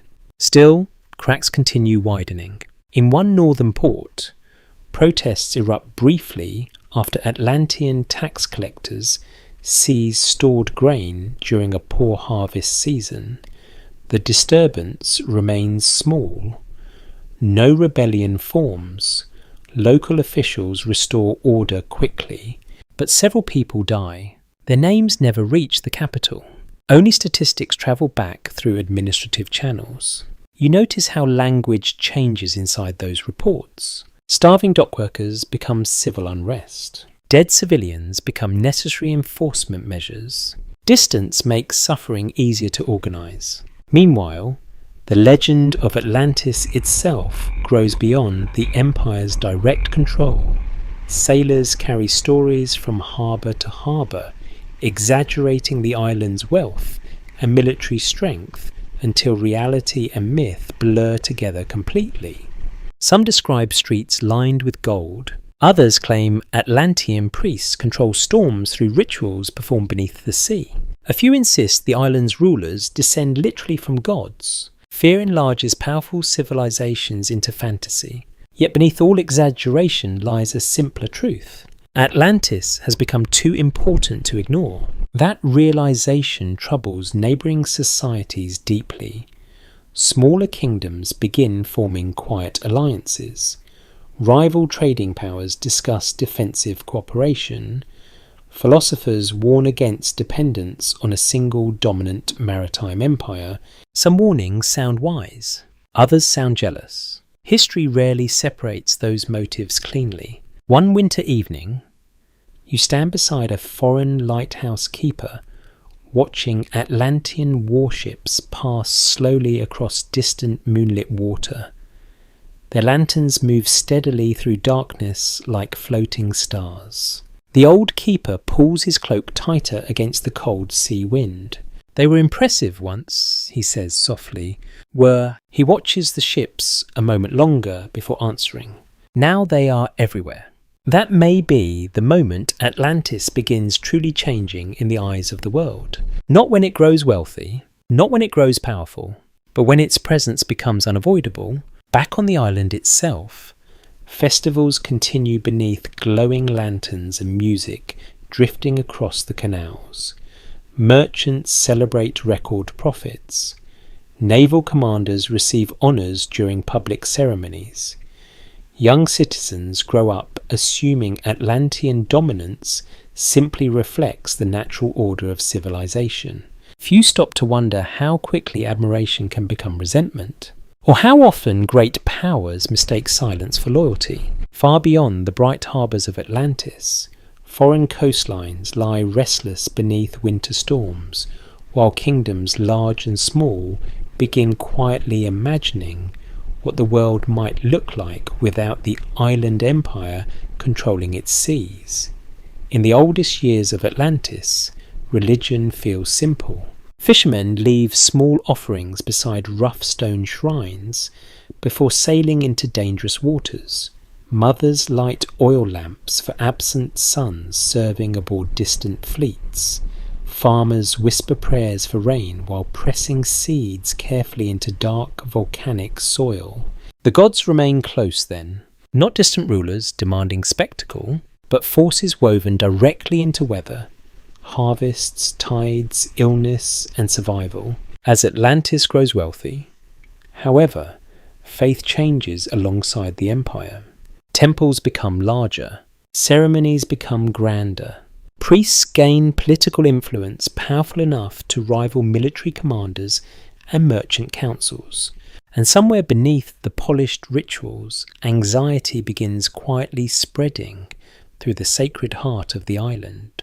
You feel it first inside the great Temple of Poseidon during a winter ceremony attended by nearly every major noble family in the capital. The sanctuary glows with torchlight reflected across bronze pillars and polished stone floors veined dark blue like deep ocean water.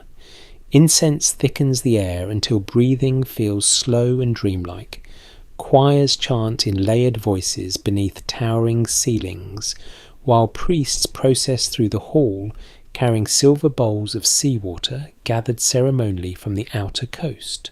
Everything appears magnificent, yet the mood underneath feels strained. The island has suffered several unusually violent storms recently. Nothing catastrophic. No serious damage to the capital itself, but fishing villages along exposed western cliffs report destroyed docks and missing boats. Earth tremors have unsettled inland settlements twice within a single season. Even wealthy civilizations notice when nature behaves strangely. People begin watching the sea more carefully. Tonight, the high priest raises both hands above the ceremonial basin, while silence spreads slowly across the crowded temple.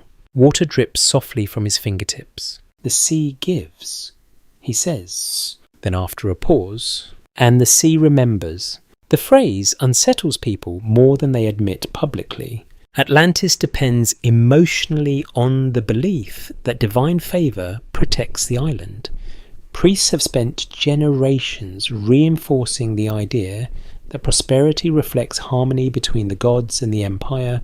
Now uncertainty enters the language of worship itself. Outside the temple afterward, cold rain falls steadily across the canals while nobles retreat beneath covered litters carried by servants through torch-lit streets. The city smells of wet stone, smoke, and seawater pushed inland by heavy wind. Near the lower harbour district, ordinary citizens gather inside taverns discussing rumours already spreading faster than official explanations. A fisherman claims strange lights appeared offshore before the last storm. A dock worker swears the tide pulled backward unnaturally one morning before sunrise. An old woman insists birds have begun abandoning certain coastal cliffs entirely. Most listeners laugh politely. Still, no one forgets the stories afterward. Ancient societies interpreted natural patterns spiritually because survival depended on understanding environmental change quickly. Unusual weather mattered deeply. Earthquakes terrified populations lacking scientific explanations.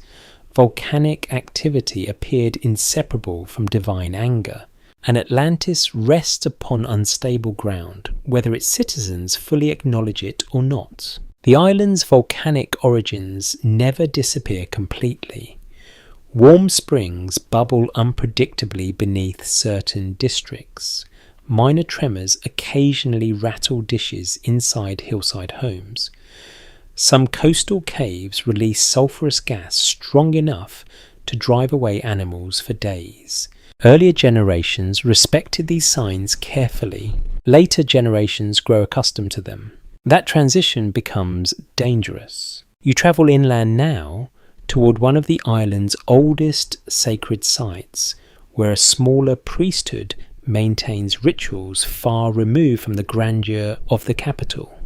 The journey climbs through mist-covered hills fragrant with pine and damp earth. Here Atlantis feels older, quieter, less certain of itself. The sanctuary itself consists mainly of weathered stone circles surrounding a deep spring emerging from volcanic rock.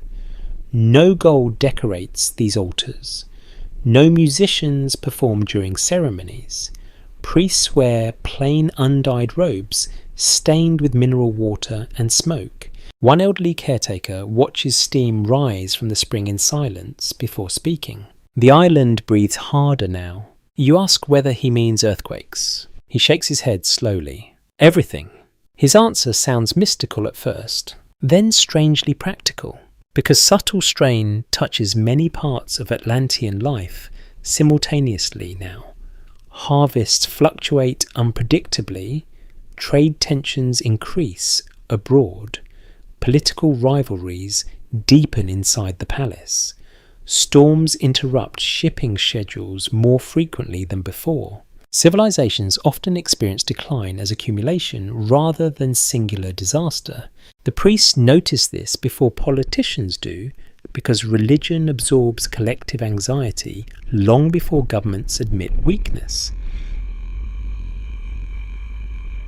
Back in the capital, public rituals become increasingly elaborate, partly to reassure the population. Processions move through the canals carrying sacred statues draped in flowers and silver cloth. Thousands gather along the bridges singing hymns, while incense smoke drifts across crowded plazas. The spectacle comforts people temporarily, but some priests privately worry that Atlantis has begun worshipping itself alongside the gods. That distinction matters enormously in ancient thinking. Humility once formed the emotional centre of Atlantean religion.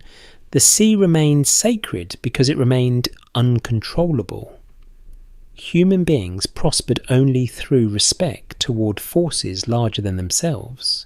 Now the empire builds seawalls taller each decade and commands fleets across distant oceans. Control begins resembling entitlement. One young temple scholar spends evenings studying older records preserved beneath the sanctuary archives.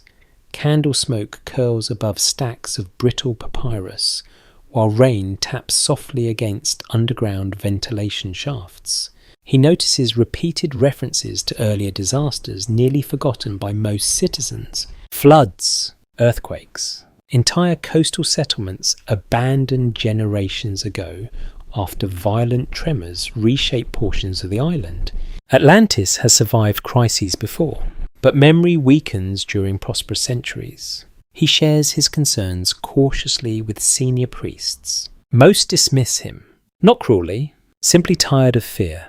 Empires exhaust themselves managing constant complexity, trade disputes, military logistics, taxation, succession politics, food distribution, leaders begin treating warnings as inconveniences unless immediate evidence forces action.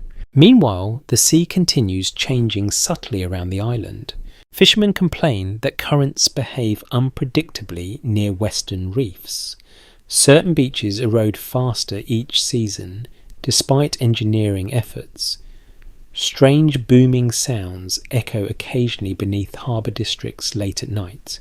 Officials blame underwater volcanic activity, which may even be true, but explanations do not remove unease. One stormy evening, the high priest walks alone along the outer seawall, watching enormous waves strike black stone beneath lightning flashing far offshore. Rain soaks his robes immediately, while wind tears spray high into the darkness. For years he helped reassure Atlantis that divine favour guaranteed stability. Tonight he no longer feels certain, not because he believes the gods suddenly became cruel, because he suspects the island has forgotten how fragile power truly is. Below him, waves crash endlessly against the foundations of the empire. Above him, thunder rolls across the Atlantic sky. And throughout Atlantis, from palace chambers to crowded dockside taverns, people continue trying quietly to interpret the same uneasy feeling spreading through the civilization like distant approaching weather. Something is changing. No one agrees exactly what, but even the most magnificent island in the world cannot silence the ancient human instinct that senses danger before language fully explains it. Atlantis reaches its golden age almost without realizing it. There is no single morning when bells ring and citizens announce they have become the greatest civilization on Earth. No formal ceremony declares perfection achieved. Instead, prosperity accumulates gradually until magnificence begins feeling ordinary. And that may be the most intoxicating stage of any empire. You arrive in the capital during the Festival of Tides, held each spring when the first major trading fleets depart westward after winter storms subside. By dawn, every canal bridge already overflows with crowds wrapped in bright woven fabrics, despite the cool sea air drifting inland. The city smells of flowers, lamp oil, fresh bread, and salt water carried through the harbour gates. Music echoes everywhere. Bronze drums, flutes, voices singing from balconies high above the canals. For a moment, Atlantis appears almost impossibly alive. The outer harbour fills first with merchant vessels decorated in coloured banners, representing distant territories now tied economically or politically to the empire. Massive grain ships sit low in the water beside sleek military escorts polished for public display. Children point excitedly from sea walls as sailors wave upward through drifting morning mist. Even exhausted dockworkers smile today. Festivals matter because they allow civilizations to admire themselves openly. Atlantis has become very good at self-admiration. You move slowly through the central market district where temporary stalls crowd every available space beneath hanging garlands and painted cloth canopies. Traders display ivory carvings, silver jewellery, perfumes, spices, polished amber, embroidered tunics, exotic birds, and fruits imported from climates many citizens will never personally see. Everywhere, abundance. A young girl stops beside a basin filled with bright red fish brought from southern waters. She laughs softly when one splashes cold water across her hands. Nearby, her father negotiates shipping contracts worth more money than entire villages earn in decades.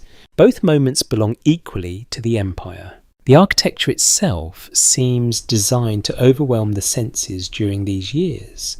Temple domes shimmer with bronze plating visible far beyond the harbour approaches. Public fountains send cool water through sculpted stone channels lined with flowering trees imported from overseas colonies. Even practical infrastructure carries decorative beauty.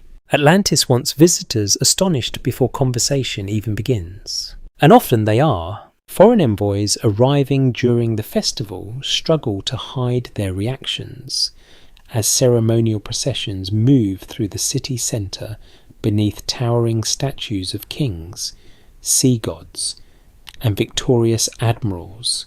Warships fire synchronized salutes offshore, while priests scatter flower petals across the canals from elevated bridges.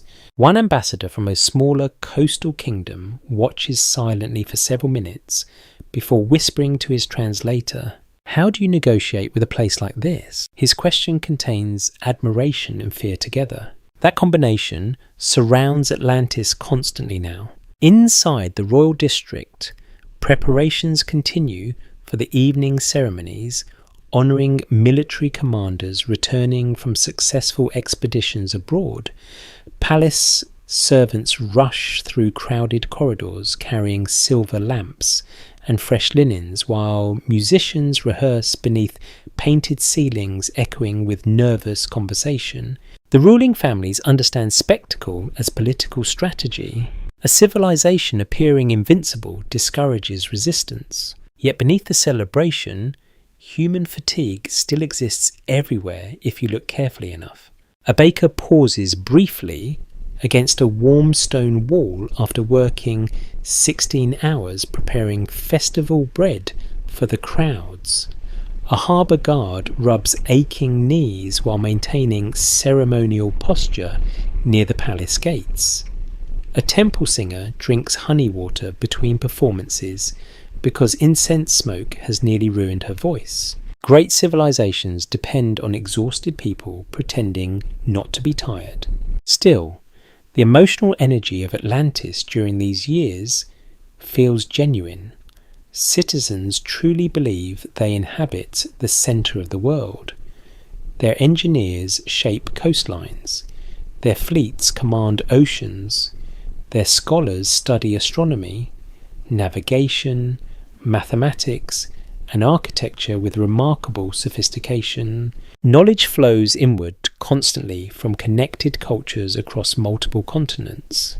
The empire becomes intellectually ambitious alongside economically powerful. You spend part of the afternoon inside one of the great public bathhouses where merchants, naval officers, scribes, labourers, and foreign visitors relax together beneath vaulted ceilings clouded with steam. Conversations drift lazily through the warm air. Trade agreements, weather forecasts, political gossip, rumours of unrest in distant territories quickly dismissed by wealthier citizens who assume imperial authority remains permanent. A retired sailor describes western storms larger than mountains, while younger men laugh and accuse him of embellishment. He laughs too eventually, but his eyes remain serious. Outside, the city glows beneath afternoon sunlight reflected across white stone and moving water. Canal traffic becomes nearly impossible during peak festival hours as decorated barges carrying musicians and dancers drift between crowded bridges. From above, Atlantis resembles a living machine built equally from engineering and desire. Everything flows. Ships, money, information, ambition. No wonder later generations struggled emotionally to accept its destruction. People assume beautiful systems endure. As evening approaches, the grand procession begins moving toward the Temple of Poseidon at the city's centre. Thousands gather along the avenues, carrying lanterns that flicker gold against approaching twilights. The high priest walks beneath embroidered banners while naval commanders follow in ceremonial armour polished bright enough to reflect torchlight like fire. The crowd cheers loudly when the royal family appears. From a distance, unity still looks complete. Yet subtle cracks remain visible around the edges for those paying attention. Several military officers exchange tense glances during speeches praising recent expansion campaigns. Merchant guild representatives complain privately about rising taxes needed to maintain overseas territories. Some poorer citizens watch palace ceremonies with admiration mixed uneasily with resentment. Luxury always sharpens social contrast, and Atlantis has become extraordinarily luxurious. Later that night, fireworks of burning oil erupt above the harbour in controlled bursts of coloured flame reflected across black water. Music swells from every district simultaneously, while drunken festival crowds dance through the canal bridges beneath warm sea wind. The island feels immortal. That illusion settles heavily over the city now. People stop imagining endings during golden ages. They stop preparing emotionally for loss. One elderly woman sits quietly outside her harbour home, listening to distant celebration bells echo through the night. She remembers earlier decades when storms frightened the city more than foreign rivals did. Now even the sea seems treated as decoration. She watches the glowing palace towers reflected in the canals. Then she looks toward the dark Atlantic beyond the seawalls. For reasons she cannot fully explain, the ocean suddenly appears very patient. The first cracks appear so quietly that most people mistake them for inconvenience, or a damaged seawall after winter storms, a delayed grain convoy, an earthquake gentle enough to rattle cups without collapsing buildings. Civilizations rarely recognize danger while it still seems manageable. Atlantis continues shining brilliantly through these years. Festivals remain crowded, markets overflow, new temples rise above the canals with polished stone facades reflecting sunlight across the harbour waters. But beneath the beauty, strain accumulates. The island is working harder now simply to remain itself. You feel it immediately inside the shipyards, where construction never seems to stop anymore. The air smells of wet timber, furnace smoke, and hot iron hammered endlessly into fittings for expanding fleets. Labour crews move through mud carrying cedar beams, heavy enough to bow their shoulders permanently with age. One foreman studies a supply inventory beside the docks and curses softly. Timber shipments from overseas territories arrived smaller again this season. Too many forests have already been stripped. Atlantis consumes resources at extraordinary speed now. Naval dominance requires constant shipbuilding. Urban expansion demands stone, wood, metals, and labour on a scale unimaginable to earlier generations. Empires often collapse, partly because success teaches them to expect endless growth from finite worlds. The island begins learning otherwise. Inland farming regions suffer too. Soil exhaustion appears gradually after decades of intensive cultivation feeding the massive capital population. Harvests still remain sufficient overall, but farmers notice changes first. Fields once dark and rich now produce thinner crops. Water channels require more maintenance each year. Rain patterns shift unpredictably. One farmer kneels beside cracked earth during late summer heat, rubbing dry soil silently between weathered fingers.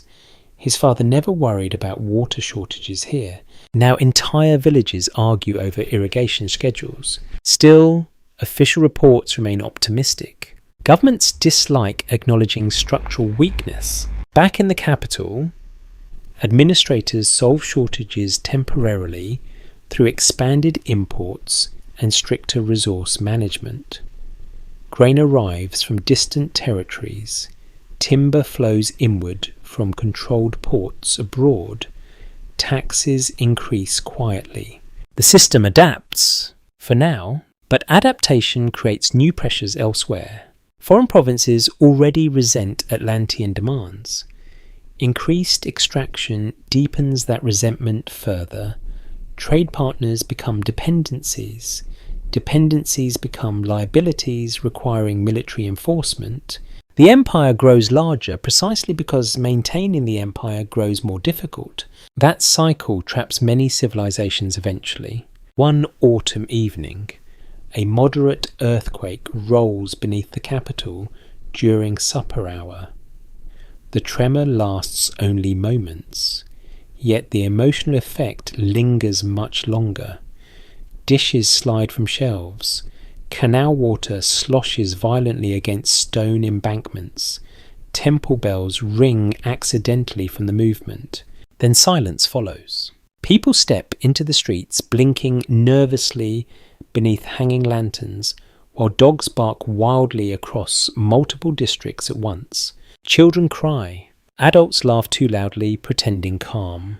Atlantis experiences tremors occasionally due to its volcanic geography, but this one feels different somehow. Stronger. Deeper. The ground itself seemed to groan beneath the city. Engineers inspect bridges and seawalls the following morning. Most structures remain intact, thanks partly to extraordinary Atlantean construction methods. The official statement reassures citizens that no serious danger exists. Yet rumours spread anyway. Rumours always travel faster than confidence after the earth moves unexpectedly beneath people's feet.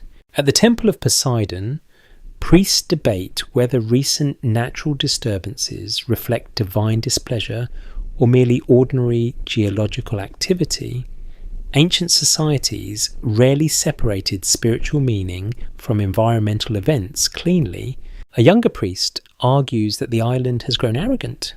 An older one replies tiredly that every generation claims disaster approaches eventually. Both men sound unconvinced by themselves. Outside the temple, rain falls steadily through cold sea wind, while labourers repair cracked sections of canal wall under torchlight. The city continues functioning. That becomes the central emotional rhythm of decline. Not sudden collapse, continuation despite growing strain. You walk now through one of the poorer harbour districts where rising prices hit ordinary families hardest. Fish catches have declined recently near overworked coastal waters. Imported grain costs more each month. Harbour taxes increase again to support naval expansion overseas. A woman argues bitterly with a bread seller over shrinking loaf sizes while her children wait silently nearby. Several streets away, nobles attend another banquet illuminated by silver lamps and imported perfumes. The distance between those worlds grows dangerous. Atlantis still possesses enormous wealth, but wealth concentrates unevenly now. Merchant dynasties and royal officials profit enormously from imperial systems, while labourers and small farmers absorb increasing instability directly.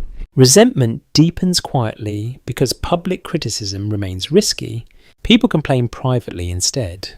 Inside taverns, inside fishing boats, inside exhausted households after midnight when children finally sleep.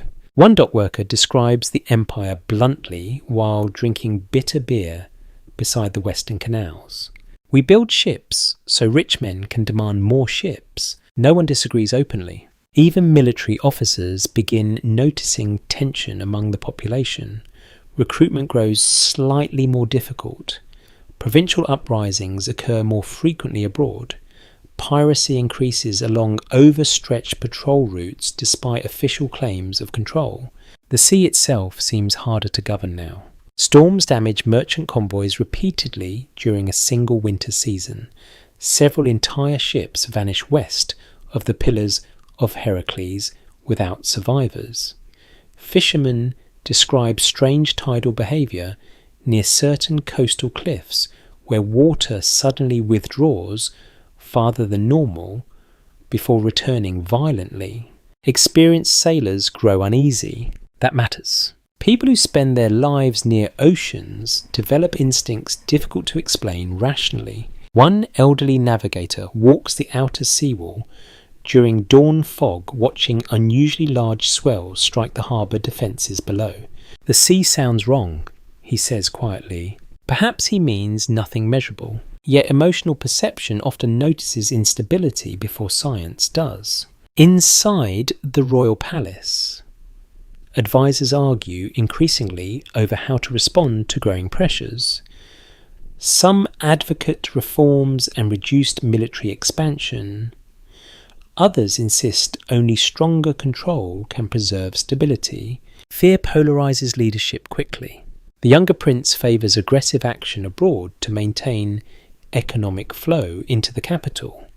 His older brother warns privately that the empire already stretches too far. Neither fully understands how little politics matters once nature itself begins shifting beneath civilization. Late one night, another tremor shakes the island, smaller this time, but enough to wake sleeping families across the capital. Lanterns ignite one by one through dark neighbourhoods, while anxious citizens step outside listening for aftershocks beneath cold wind drifting inland from the Atlantic. Nothing further happens. Eventually people return indoors, yet sleep comes harder afterward, and beneath Atlantis, deep below the magnificent canals and towering temples, ancient fault lines continue grinding silently through darkness, while the empire above struggles desperately to preserve the illusion that every crack can still be repaired. Wars rarely begin with hatred. More often, they begin with pressure. Trade pressure, political pressure, fear disguised as strategy, leaders convincing themselves that action now will prevent catastrophe later. Atlantis reaches that moment gradually. For years, smaller kingdoms accepted imperial influence reluctantly because resistance seemed impossible. Trade routes depended on Atlantean fleets. Coastal economies relied on Atlantean grain and protection. Naval dominance discouraged open rebellion. But power always produces opposition eventually. And somewhere beyond the Western Mediterranean, along older mainland territories, proud enough to resist dependence, a coalition begins forming quietly against the sea empire. Later traditions would describe ancient Athens as the primary rival standing against Atlantis. Historians still debate how much of this reflects memory, symbolism, or philosophical invention by Plato himself. Yet emotionally, the conflict makes sense. Every empire eventually encounters people unwilling to be absorbed. You arrive first at the Atlantean War Council held inside a stone chamber overlooking the inner harbour. Rain lashes the palace windows while naval maps cover long cedar tables weighted at the corners by bronze figurines shaped like ships. The room smells of wet wool, lamp smoke, and damp parchment. Military commanders speak confidently at first. The mainland alliance appears fragmented.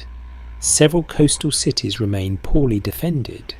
Atlantean fleets still outnumber rival navies significantly. Victory seems probable, perhaps inevitable. Only a few voices express caution. The older prince studies the maps silently before asking how many active fleets currently patrol overseas trade routes. Too few, admits one admiral reluctantly. Another advisor mentions growing unrest in several foreign ports, already strained by taxation and food shortages. The younger prince dismisses both concerns. If we appear weak now, he says, the entire network unravels. No one fully disagrees. That is how dangerous decisions often happen, not through madness, through logic trapped inside momentum. Outside the palace, ordinary citizens learn gradually that military preparations are expanding rapidly. Shipyards begin operating through the night. Grain reserves are redirected toward naval supply depots. Recruitment officers move aggressively through harbour districts, promising wages, citizenship privileges, and honour to new soldiers. Some volunteers join eagerly, others because debt leaves few alternatives. A fisherman's son, who once dreamed only of sailing merchant routes, now finds himself training with spear formations beside hundreds of strangers beneath cold spring rain. Mud clings heavily to his sandals while instructors shout corrections over the sound of distant hammering from the shipyards. The Empire needs bodies now, not dreams. Across Atlantis, the emotional atmosphere shifts subtly from confidence toward tension. Markets still operate normally, festivals continue, public ceremonies praise unity and divine protection, yet conversations change. People begin discussing troop movements during supper. Mothers worry quietly about sons assigned to overseas expeditions. Merchants calculate how war might affect shipping contracts. Fear enters daily life in manageable doses at first, then larger ones. You travel next with an Atlantean fleet departing eastward beneath heavy grey skies. Hundreds of vessels spread across the sea in disciplined formation, while signal fires burn atop command ships guiding movement through rough weather. The scale feels overwhelming. Oars rise and fall together like machinery built from human exhaustion. At night, campfires flicker across crowded transport decks, where soldiers sharpen bronze spearheads beside sleeping companions wrapped tightly against cold ocean wind. One young recruit admits softly that he has never killed anyone before. An older Marine answers without looking up from his blade. Neither had anyone else the first time. No further comfort follows. War strips away imperial glamour quickly once ordinary people enter it directly. The mainland coalition proves more organised than Atlantean leaders expected. Defensive fortifications line key harbours. Allied fleets avoid direct confrontation while disrupting supply routes instead. Local populations assist resistance movements secretly, hiding food stores and warning towns before Atlantean landings occur. Occupation grows expensive. Every victory demands maintenance afterward. You witness one brutal engagement near a fortified coastal settlement where Atlantean Marines storm muddy shoreline defences beneath heavy arrow fire. Rain turns the battlefield into slippery clay, thick with broken shields and blood, diluted by seawater. The noise becomes unbearable. Men screaming, bronze striking bronze. Waves crashing beneath collapsing boats. Smoke drifting sideways through freezing wind. An Atlantean officer slips while climbing the embankment and vanishes beneath the fighting before anyone can reach him. Later, no one remembers his name correctly. That happens constantly during wars, despite all promises of glory. The settlement eventually falls. Official reports describe the operation as successful. They do not mention burned homes or terrified civilians hiding inside storage cellars, while soldiers search the streets afterwards. Back in Atlantis, public celebrations greet news of military victories. Priests lead Thanksgiving processions through the canals, while politicians reassure citizens that resistance abroad weakens steadily. But returning veterans carry different emotional truths home with them. They speak less, drink more heavily, wake suddenly during storms. One Marine sits silently beside the harbour weeks after returning from campaign, staring at fishing boats moving peacefully through morning mist. His younger sister asks whether the war is nearly finished. He takes too long answering.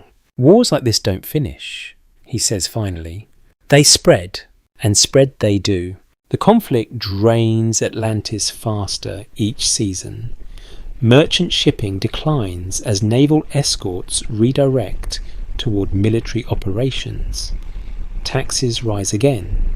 Grain shortages appear intermittently inside poorer districts after supply convoys suffer repeated disruption. Meanwhile, foreign resentment hardens into genuine hatred in several occupied territories. The empire no longer appears merely dominant, it appears vulnerable. That realization changes everything. Inside the royal court, arguments become sharper. The younger prince demands larger offensives to crush resistance permanently. His older brother warns that the island itself grows unstable under mounting pressure. Earth tremors continue intermittently beneath the capital. Storm damage worsens along exposed coastlines. Still, the war expands. Because empires deeply invested in conflict rarely know how to retreat gracefully, one evening, as exhausted fleets return through the outer harbour beneath darkening skies, an earthquake rolls faintly beneath the sea walls again. The tremor lasts only seconds, but several sailors instinctively grip the railings while staring toward the city ahead. For a brief moment, even hardened soldiers look frightened. Not of enemies, of the island itself. Above them, Atlantis still glows magnificently through the mist. Temple fires burn atop the central terraces. Canal lanterns shimmer across black water. Palace towers rise proudly against gathering storm clouds. Yet beneath the beauty, the empire has begun bleeding strength faster than triumph can replace it. And somewhere far below the warships entering harbour, the restless earth continues waiting patiently beneath stone foundations built by people who once believed oceans could be controlled forever. War changes its texture once the excitement disappears. At first, soldiers speak about honour, victory, and glorious return. Commanders deliver speeches beneath snapping banners, while crowds cheer from harbour walls and musicians drown fear beneath drums. Months later, none of that matters much anymore.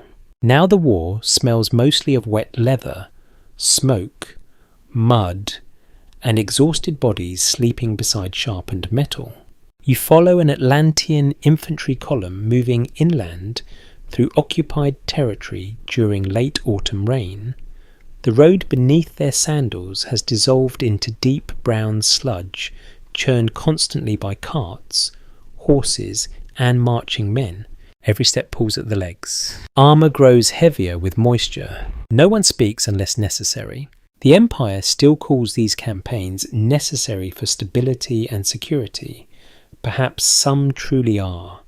Supply routes must remain open. Rebellions must be suppressed before neighbouring territories join them. Yet down here, among ordinary soldiers, politics loses shape quickly. People fight because orders arrive, because companions depend on them, because turning back alone feels impossible. The column pauses near dusk beside a ruined farmhouse abandoned after earlier fighting swept through the region.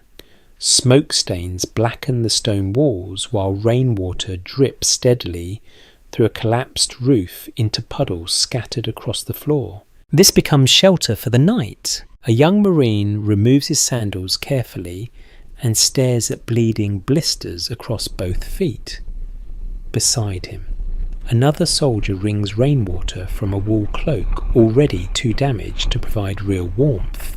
Someone jokes weakly that the Empire should conquer drier lands next time. A few tired laughs follow. Humour survives remarkably long inside miserable conditions. Outside, horses snort steam into freezing air, while sentries pace slowly through darkness, carrying spears slick with rain. Far off across the hills, thunder rolls toward the camp.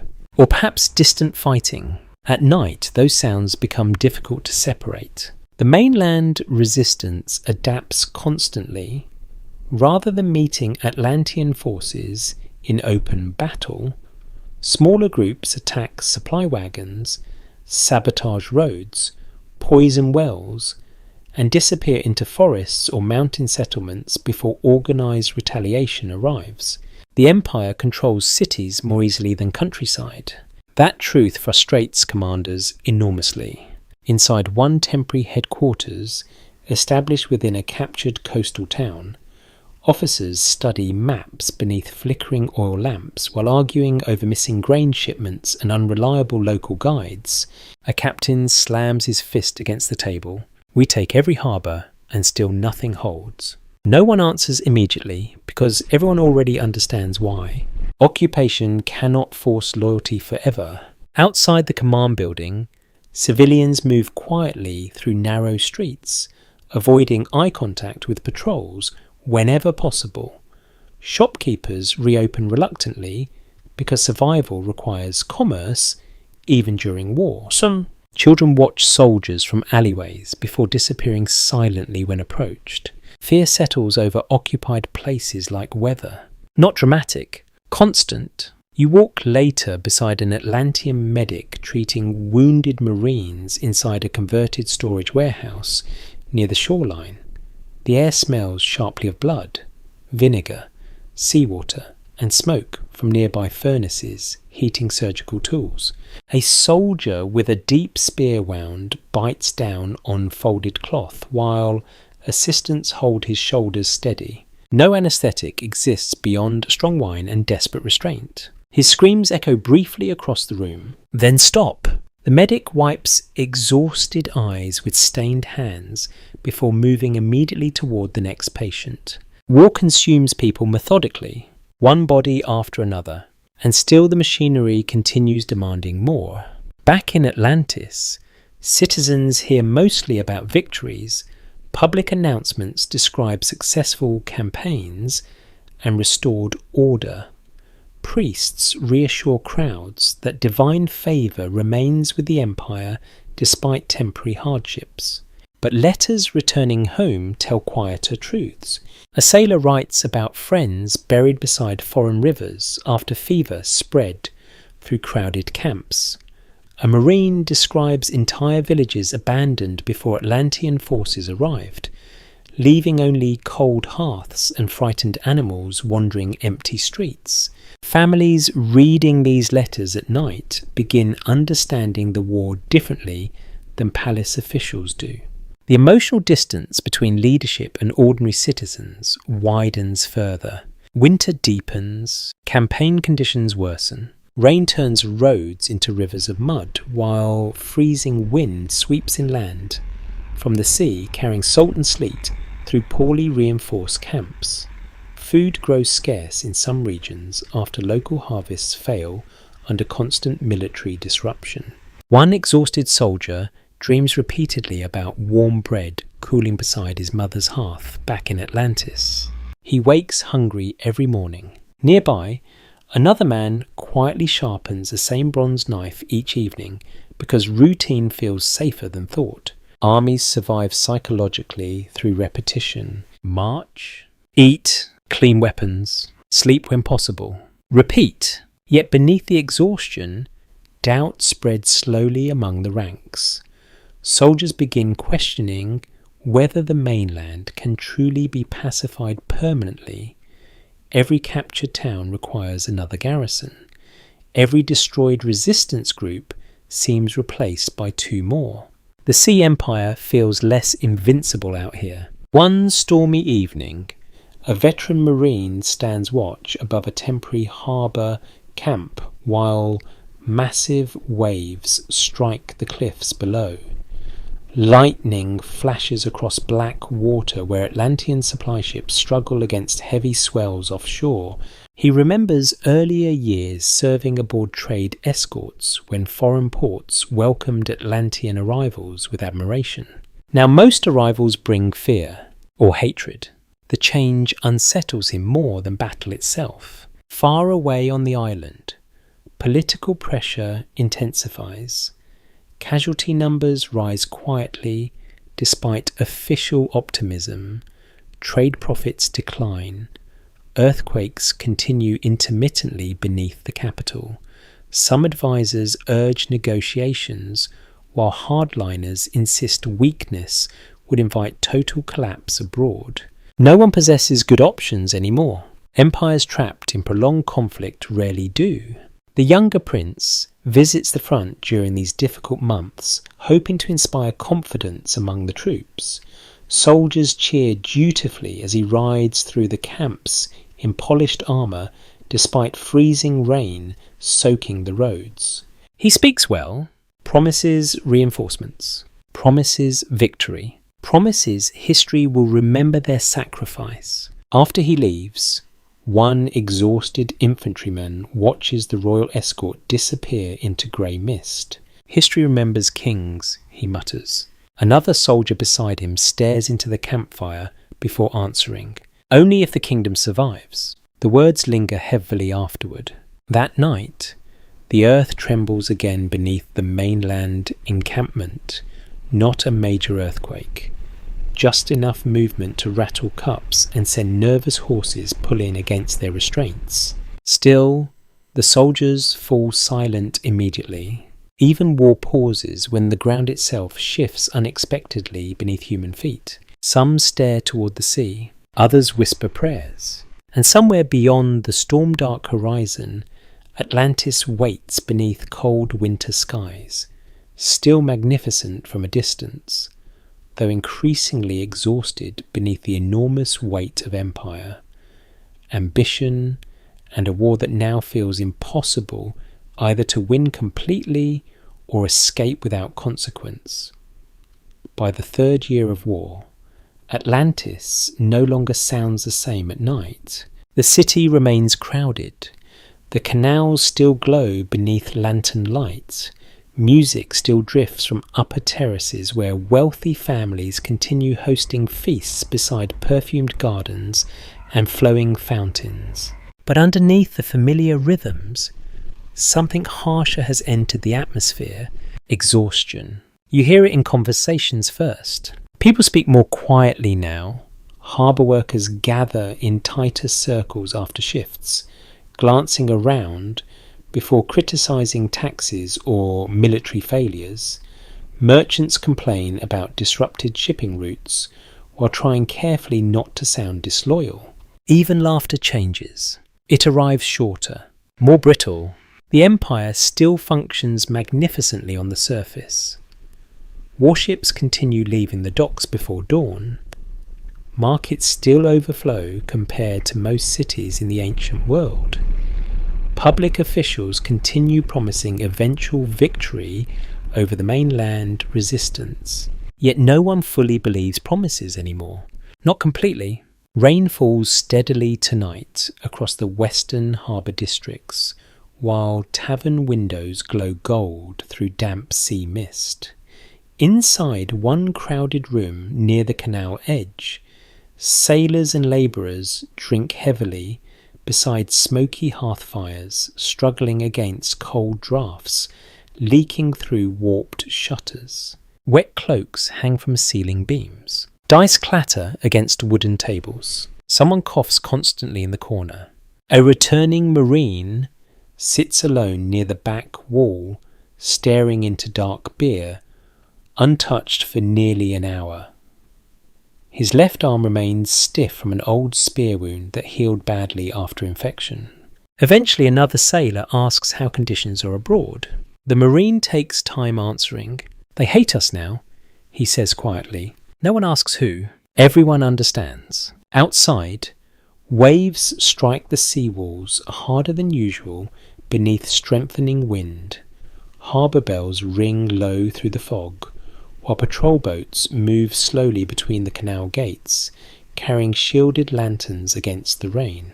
Atlantis feels tense even during silence. The war has begun reshaping ordinary life in countless invisible ways. Food prices continue rising.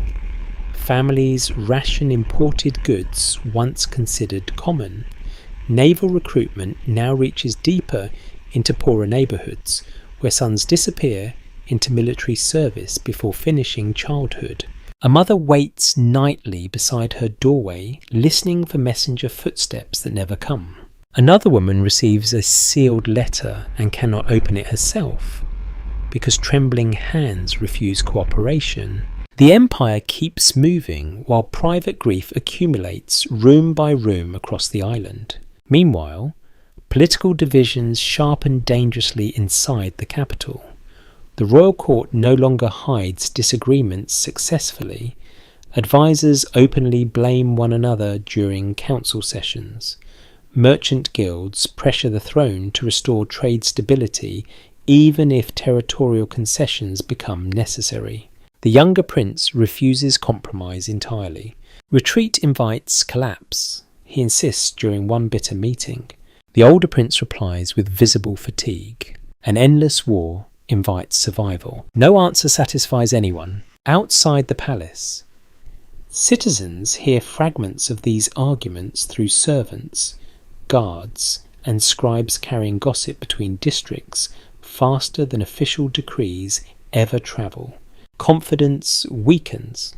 That emotional shift matters profoundly. Empires survive hardship partly through collective belief in eventual recovery.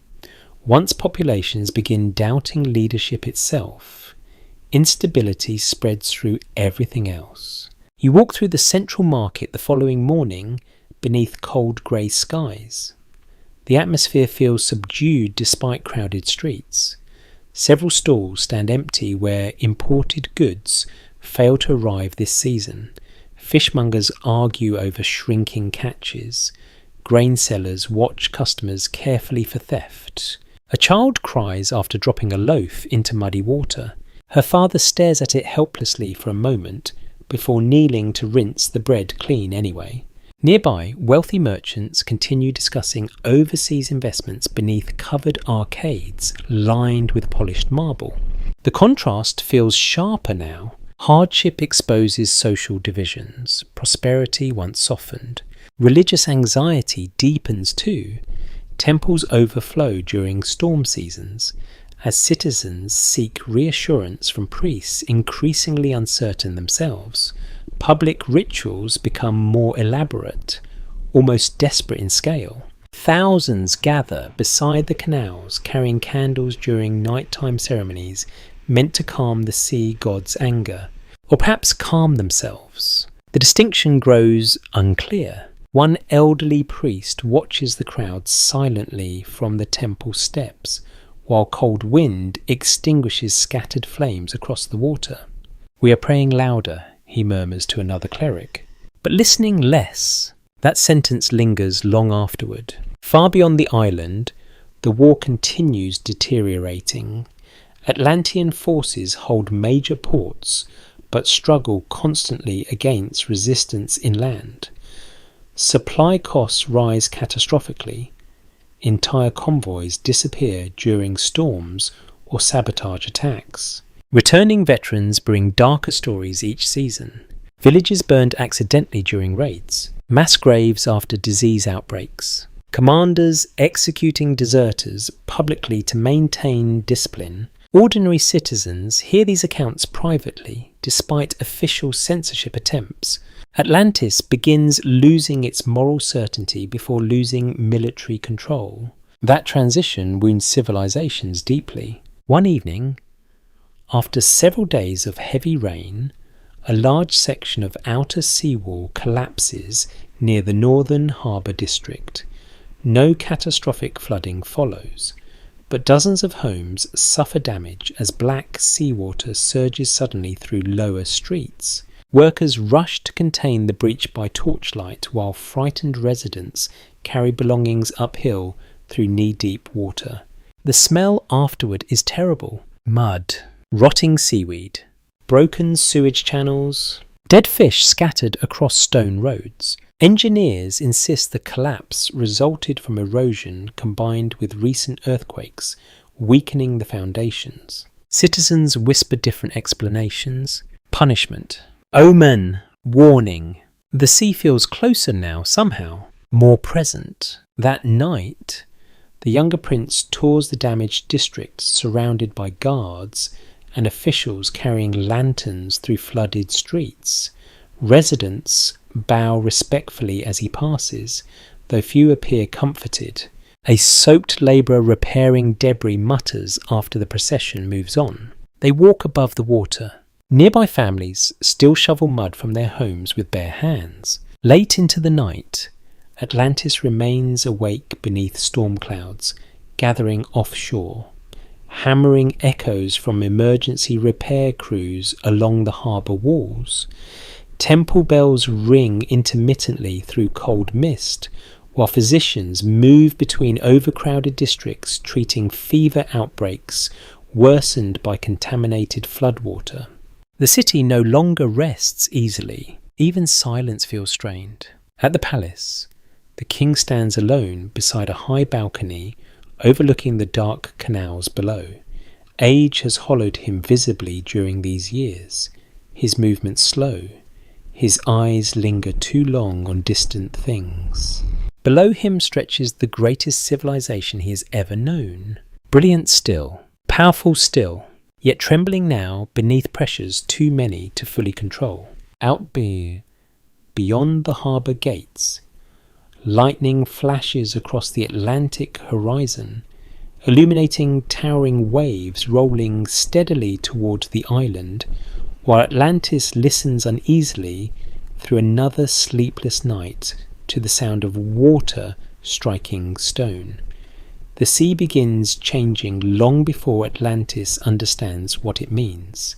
At first the signs seem isolated. A strange tide here, an abandoned fishing ground there. Experienced sailors notice unusual currents moving beneath familiar routes, subtle enough that only people who have spent lifetimes reading water pay attention. The ocean feels unsettled. That is the phrase repeated quietly across the island now. Unsettled. You stand beside a group of fishermen before dawn along the western cliffs, where cold wind drives spray high against black volcanic rock. The men speak little while preparing nets beneath lantern light, but their movements carry tension absent in earlier years. One older fisherman kneels beside the shore and touches the seawater briefly. "It's warmer," he says. Another man shrugs. "Maybe." Still, both remain uneasy. The Atlantic has always inspired respect in Atlantis. Now it begins inspiring suspicion. Storms arrive out of season more frequently. Waves strike certain coastlines with unusual force, despite calm skies farther offshore. Seabirds alter migration patterns unexpectedly. Entire schools of fish vanish from once reliable waters near the northern reefs. For ordinary citizens already exhausted by war, taxes, and political instability, these changes deepen existing anxiety. Nature itself no longer feels predictable, and when human beings lose confidence in predictable rhythms, fear spreads rapidly. In the capital, engineers work constantly repairing seawalls weakened by repeated tremors and increasingly violent tides. Labour crews haul fresh stone through muddy streets, while supervisors bark exhausted instructions over the sound of crashing surf nearby. The city smells permanently damp now. Salt water seeps into lower districts during high tides. Wooden foundations rot faster than before. Mould spreads through crowded housing blocks, where poor ventilation traps moisture against old stone. Atlantis remains magnificent from a distance. Up close, decay has begun appearing around the edges. You walk through one canal district during afternoon rain, where children once played safely beside the water steps. Now warning markers line several embankments after recent collapses injured multiple residents. A mother pulls her son away sharply when he wanders too close to the canal edge. The fear in her voice surprises even her. Later that evening, taverns fill again with rumours. A merchant ship reportedly vanished during clear weather west of the Pillars of Heracles. A coastal village farther south experienced seawater withdrawing suddenly from the harbour before returning in violent surges that damaged docks and drowned livestock. Some sailors claim the ocean floor itself groans during certain nights beneath their hulls. Others accuse them of drinking too much. No one laughs very hard anymore. Inside the Temple of Poseidon, priests conduct nearly continuous ceremonies seeking divine favour and calm seas. Citizens crowd the sanctuaries, carrying offerings of oil, wine, flowers, silver coins, even precious jewellery surrendered hopefully to the gods. Faith intensifies during uncertainty, yet privately, the priesthood fractures over interpretation. Some argue Atlantis suffers punishment for arrogance and imperial cruelty. Others insist fear itself weakens social order more dangerously than any storm. A younger priest speaks openly one night during council discussions.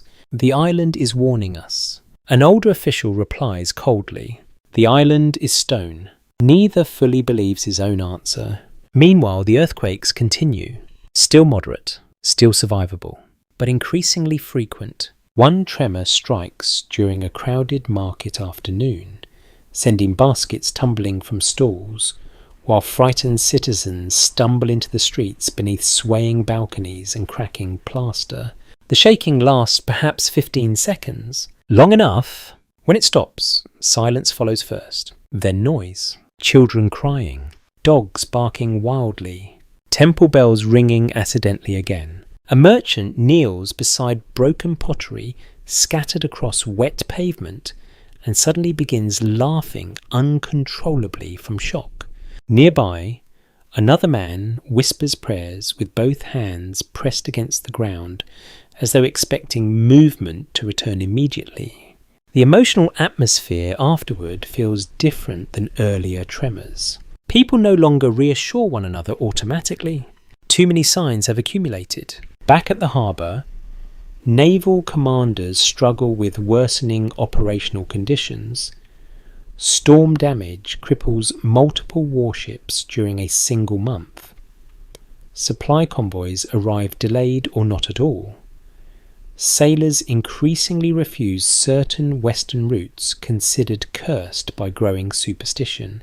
Fear spreads through maritime cultures quickly because survival at sea already depends heavily on trust. Once crews begin doubting the ocean itself, discipline weakens. One exhausted captain walks the outer seawall before sunrise, watching unusually large swells hammer the harbour defences beneath pale grey light. A junior officer approaches cautiously. "Should we suspend departures?" The captain stares toward the horizon. "If we stop moving," he says quietly, "the Empire stops breathing." That may already be happening.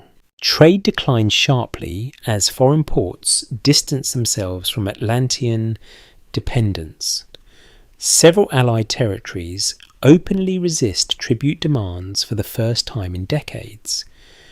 Military forces abroad struggle increasingly just to maintain supply lines. Atlantis feels enormous and fragile simultaneously now. A dangerous combination. Inside ordinary homes, people begin preparing quietly for emergencies they cannot fully define. Families store extra grain. Important possessions remain packed near doorways. Some wealthier citizens discuss temporary relocation inland, away from vulnerable harbour districts. Others refuse completely. The island survived every previous crisis. Why should this be different? History teaches people resilience, sometimes too much. One night, after days of strange stillness, without wind, the sea withdraws unnaturally far from sections of the western coastline shortly before midnight. Fishermen wake first, staring in disbelief as exposed rocks and trapped fish glisten beneath moonlight where deep water should remain. Then comes the sound, a deep roaring somewhere beyond darkness. Not thunder, not waves, something larger. The ocean eventually returns violently enough to destroy several docks and flood low coastal roads before retreating again. The capital survives mostly untouched. Still, panic spreads by morning. Temple courtyards overflow with frightened citizens demanding explanations priests cannot provide. Government officials issue calming statements blaming undersea earthquakes and unusual tides. Technically true, perhaps. Emotionally useless. Because now everyone feels it. The island beneath Atlantis is changing. Late that evening, The older prince walks alone through the upper terraces overlooking the canals. Rain clouds mass offshore beneath flickering lightning while the city glows uneasily below him. He remembers childhood summers when the sea felt eternal and protective. Now it feels watchful, and somewhere beneath the beautiful rings of stone and water, beneath the crowded markets and towering temples and exhausted neighbourhoods clinging to routine, the earth continues shifting slowly toward a catastrophe already too large for human ambition to stop. The final council gathers during heavy rain. Water streams constantly from the palace roofs into overflowing stone channels, while thunder rolls across the harbour so frequently that servants begin flinching before each distant impact arrives. Atlantis has endured storms before, but not like this season. The city feels exhausted now. Trade routes continue failing. Coastal districts flood repeatedly during high tides. Earthquakes strike often enough that citizens sleep lightly, expecting movement beneath the floor at any hour. And still, the government struggles to behave as though control remains possible. Inside the Royal Council chamber, damp cloaks drip onto mosaic floors, while officials crowd around long cedar tables covered with maps, engineering reports, naval inventories, grain assessments, and casualty records from the ongoing mainland war. The room smells of wet wool, lamp oil, and human stress. No musicians perform tonight. No ceremonial incense burns. Only urgency remains. The king sits at the head of the chamber, looking older than anyone remembers. Sleeplessness has hollowed the skin beneath his eyes. One hand trembles slightly whenever he reaches for documents. Around him, arguments begin almost immediately. Engineers warn that several outer seawalls may fail entirely if another major tremor strikes beneath the harbour foundations. Naval commanders demand emergency resources for fleets stranded by worsening storms abroad. Merchant representatives insist food shortages threaten unrest inside poorer districts. Everyone speaks over one another. Everyone believes their crisis matters most. The younger prince rises first. His voice cuts sharply through the noise. We maintain order now or lose everything. He proposes stricter military control over the capital, expanded emergency labour drafts, and renewed offensives abroad to secure supply routes before rival territories break away permanently. Some support him immediately. Fear often prefers decisive language. The older prince responds more quietly. We are fighting the sea, the earth, famine, rebellion, and ourselves simultaneously. Silence follows briefly, because everyone knows he is correct. Yet admitting limits feels unbearable to empires built upon confidence. Outside the palace walls, ordinary citizens sense the tension already. Rumours spread faster than official announcements through markets and taverns crowded with anxious people purchasing extra grain, oil, and clean water whenever supplies appear. Several bakeries close entirely after flour deliveries fail. Temple lines stretch through entire districts. One mother wraps family heirlooms carefully inside cloth bundles, while pretending calmly to her children that she is simply organising the house. Nearby, another family argues whether to leave the capital temporarily for inland villages less vulnerable to flooding.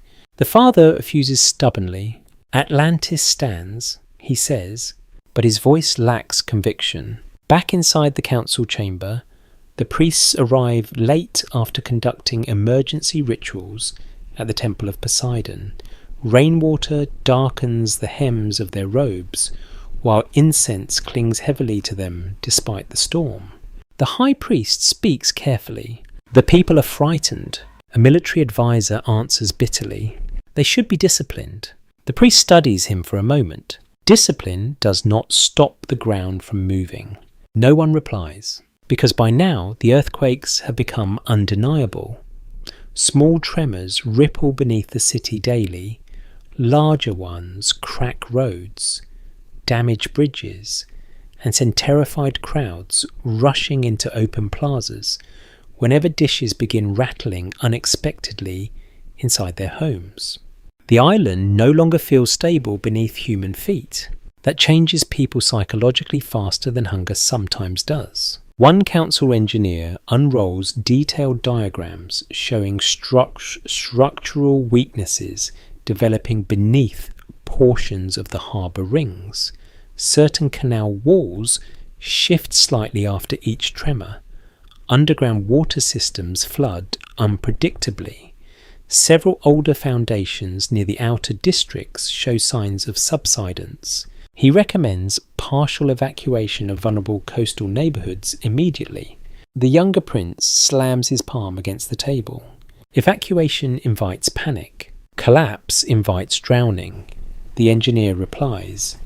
For a moment, it seems violence might erupt directly inside the chamber itself. The king finally raises his voice. Enough! The room falls silent. Rain lashes the palace windows behind him, while distant thunder vibrates faintly through the floor beneath everyone's sandals.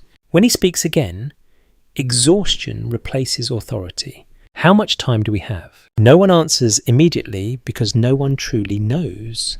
That uncertainty terrifies them most. Throughout history, human beings endure hardship remarkably well when they understand its limits. Starvation during winter feels survivable if spring eventually arrives. But invisible danger beneath the earth offers no schedule, no negotiation. The council debates deep into the night while Atlantis struggles outside in worsening weather. Harbour crews work frantically reinforcing damaged seawalls by torchlight as waves crash high enough to flood entire lower streets intermittently. The city smells of mud, salt water, sewage, and smoke from constant emergency fires burning against cold rain.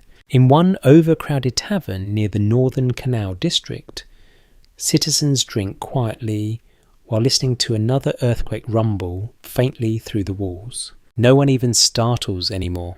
That may be the bleakest moment of all. Fear has become routine. A sailor stares into his cup before speaking softly. The island sounds tired. Across the room, no one laughs. Back at the palace, the council finally fractures near dawn. No unified decision emerges. Some districts will receive reinforcements. Others may face evacuation later if conditions worsen. Naval operations abroad continue despite collapsing logistics because retreat now seems equally dangerous. The empire still cannot imagine stopping itself, even at the edge of catastrophe. As exhausted officials leave the chamber one by one, the older prince pauses beside an open balcony overlooking the canals below. Rain has finally weakened to mist, but the sea beyond the harbour walls still churns violently beneath grey morning light. For a brief moment, the city almost appears peaceful again. Lanterns flicker dimly through the fog. Workers move along the bridges. Temple bells ring faintly across the water. Atlantis continues pretending to wake into another ordinary day. Then the earth trembles again, harder this time. Stone cracks sharply somewhere deep beneath the palace foundations, while distant screams echo upward from the lower districts. And at last, even the rulers of Atlantis begin understanding that the island itself has already moved beyond their control. The final night begins with silence. Not complete silence. Atlantis is too large for that. Rainwater still drips from roof edges into overflowing canals. Harbour chains groan softly against rising tides. Somewhere in the lower districts, a child cries briefly before exhaustion pulls the household back toward uneasy sleep. But the wind disappears. That is what people remember later, or what survivors claim to remember. The sea suddenly becomes still. Too still. You stand along the western seawall shortly after midnight, watching dark water spread outward beneath a moon, blurred faintly behind heavy clouds. The harbour usually breathes with movement even during calm weather. Tonight the ocean seems to be waiting. Fishermen notice first. They always do. Several boats preparing for early departure stop abruptly when the tide begins pulling away from the shore far faster than normal. Water drains outward through the harbour gates, exposing slick stone, trapped fish, abandoned anchors, even sections of the canal foundations hidden for generations beneath the sea. Confused voices rise across the docks. Lanterns appear along balconies and bridgeways as residents wake to the strange emptiness below. One old sailor whispers immediately, "Run!" Perhaps he understands. Perhaps instinct speaks before reason. Then the earth moves. Violently, the first major shock tears through Atlantis with horrifying force. Stone streets split open. Canal walls rupture instantly. Towers sway against the sky, while thousands of voices erupt together into screams loud enough to drown even the sound of collapsing masonry. The palace shudders like a ship caught broadside in a storm. Inside sleeping homes, walls burst apart before families fully wake. Oil lamps crash onto floors. Wooden beams splinter overhead. Entire staircases vanish beneath clouds of choking dust and darkness. You hear the city breaking, not metaphorically, literally, stone grinding against stone beneath unimaginable pressure. The shaking continues, longer than anyone believes possible. People stumble through streets, convulsing beneath their feet, while temple domes crack open overhead, and bridges collapse directly into the canals, carrying crowds with them into black water, already surging violently backward toward the sea. A mother drags two children through falling debris, while searching desperately for her husband lost somewhere behind the smoke and noise. A harbour guard kneels beneath a collapsed archway, unable to free his crushed leg, while floodwater races steadily closer through shattered streets. Priests scream prayers no one can hear. The island itself roars beneath them all. Then comes the sea, far beyond the harbour walls, rising through darkness taller than any structure in Atlantis. The Atlantic returns. The first wave strikes the outer districts with enough force to erase entire neighbourhoods instantly. Sea walls built across generations explode apart beneath black water carrying ships, stone, timber, animals, and human bodies together through the streets. People run, some toward higher ground, some nowhere at all because terror destroys direction. The canals that once made Atlantis beautiful now become death traps, channeling ocean water deep into the heart of the city. Barges smash through bridges. Ships lift impossibly above the streets before crashing sideways into crowded buildings. The sound is beyond language now. Water, collapse, human screaming, thunder from the earth below. You move through chaos where every familiar landmark disappears beneath darkness. Spray, smoke, and falling stone. The great temple of Poseidon splits along its central foundation, while priests and civilians alike scramble blindly across tilting floors slick with seawater. Massive bronze statues topple into the canals below. Fire erupts briefly across portions of the city, where overturned lamps ignite shattered buildings despite the flood. Steam rises from broken volcanic vents beneath the streets. The air smells of salt, ash, smoke, mud, and terror. Near the palace terraces, the royal family attempts evacuation toward elevated inland roads, already collapsing under continuous tremors.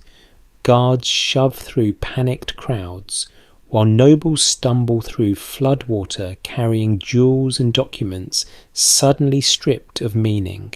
The younger prince disappears during the second major collapse near the central bridges. Some accounts claim he drowned. Others insist falling stone buried him instantly. No certainty survives. The older prince helps civilians climb shattered stairways toward higher ground, until another earthquake throws half the terrace directly into the sea. After that, no one sees him again either. Titles no longer matter tonight, only survival, and survival itself becomes almost impossible. The island continues breaking apart beneath Atlantis. Entire sections of coastline vanish into widening fractures filled immediately by roaring seawater. Volcanic explosions ignite briefly along the western cliffs, sending fire and ash into storm-dark sky, while fleeing crowds choke through streets no longer recognizable. One exhausted mother reaches higher ground carrying a child, not realizing until moments later that the boy stopped breathing during the crush of bodies below. A sailor cuts mooring ropes, desperately hoping his small fishing vessel might survive open water better than the collapsing city behind him. Thousands pray. Thousands curse. Many simply stare in disbelief because human beings struggle emotionally to comprehend total destruction while living inside it. The final wave arrives before dawn, larger than the others. Witnesses later describe the ocean itself rising like a black mountain beneath lightning flashing across the storm. It rolls across Atlantis completely. Palaces disappear. Canals vanish. Harbours collapse beneath crushing water and stone. The magnificent rings of the city dissolve into chaos so complete that orientation itself becomes meaningless. Darkness swallows sound, structure, memory. Then gradually, horrifyingly, silence begins returning. Not everywhere. Some fires still burn briefly across floating wreckage. Some survivors cling to shattered debris, drifting through violent currents beneath ash-filled rain. But Atlantis is gone. The island that commanded oceans, built temples plated in gold, and believed itself chosen by destiny, has been erased within a single night of water and earth. By sunrise, only fragments remain above the sea. Broken towers, burning ships, bodies drifting through black foam. Far offshore, exhausted survivors cling silently to wreckage, while smoke rises from places where entire districts existed hours earlier. No one speaks much. There are no words large enough. The ocean rolls heavily through ruins beneath grey morning light, while the greatest civilization of its age disappears beneath water deep enough to hide memory itself. And somewhere beneath the waves, far below floating debris and drowned stone, Atlantis begins its long descent into myth. Morning after destruction feels strangely quiet. Not peaceful, never peaceful, but emptied. The sea around the ruins of Atlantis moves with slow heavy swells carrying shattered beams, broken pottery, torn sailcloth, bodies, and fragments of entire lives through cold grey water beneath lingering smoke. Survivors drift among them in stunned silence. Some cling to floating debris. Others crowd overloaded fishing boats or damaged merchant vessels, lucky enough to escape the harbour before the final wave struck. No one fully understands what happened yet. Human beings rarely do immediately after catastrophe. The mind continues searching for ordinary explanations, long after ordinary explanations become impossible. A sailor sits wrapped in soaked wool near the remains of a cracked mast, staring toward the horizon where Atlantis once rose proudly from the sea. Only fragments remain visible now. A shattered tower protruding briefly above the waves, smoke drifting from somewhere beneath the waterline, broken stone carried slowly outward by the tide. He keeps expecting the city to reappear. It does not. Nearby, a child asks quietly where home went. No one answers her. The survivors who escaped during the night carry almost nothing. Some wear only sleeping clothes soaked with seawater and ash. Others clutch meaningless objects saved instinctively during panic. A silver cup, a family carving, a ledger book ruined by salt water. Human beings grab symbols when permanence disappears. Several fishing vessels gather survivors throughout the morning, while aftershocks continue rippling occasionally beneath the ocean's surface. Each tremor sends fresh fear through exhausted passengers already staring too long at the water. The sea still feels hungry. One overloaded boat finally turns eastward away from the ruins, carrying 30 people designed to hold perhaps 12 comfortably. The passengers sit pressed together beneath freezing wind while gulls circle overhead through thin rain. No one complains about discomfort. Grief consumes too much energy. Among them sits an elderly temple singer whose voice once echoed through the great ceremonies of Atlantis. Salt water has ruined her robes. Her hands shake continuously from shock and cold. Beside her, a wounded marine stares silently at blood seeping through a bandage wrapped around his thigh. Hours pass before either speaks. Finally she whispers, "The bell stopped." The marine nods once. That is what he remembers too. The sudden silence after collapse. As survivors scatter across nearby coastlines and islands during the following weeks, stories begin changing immediately. Trauma alters memory quickly. Witnesses contradict one another unintentionally. Some describe fire raining from the sky. Others insist the ocean opened first before the earthquakes began. Certain details grow larger with retelling. Others vanish entirely. That process matters, because Atlantis begins becoming legend almost the moment it disappears. Still, beneath exaggeration and confusion, genuine human suffering remains everywhere. Refugee camps form along foreign shores, unprepared for sudden waves of displaced survivors, speaking in exhausted fragments about drowned cities and swallowed kingdoms. Local populations react with mixed emotions. Pity, fear, suspicion. Some remember Atlantean dominance too clearly to welcome refugees warmly. An old harbour official, watching survivors disembark from damaged vessels, mutters quietly to a companion.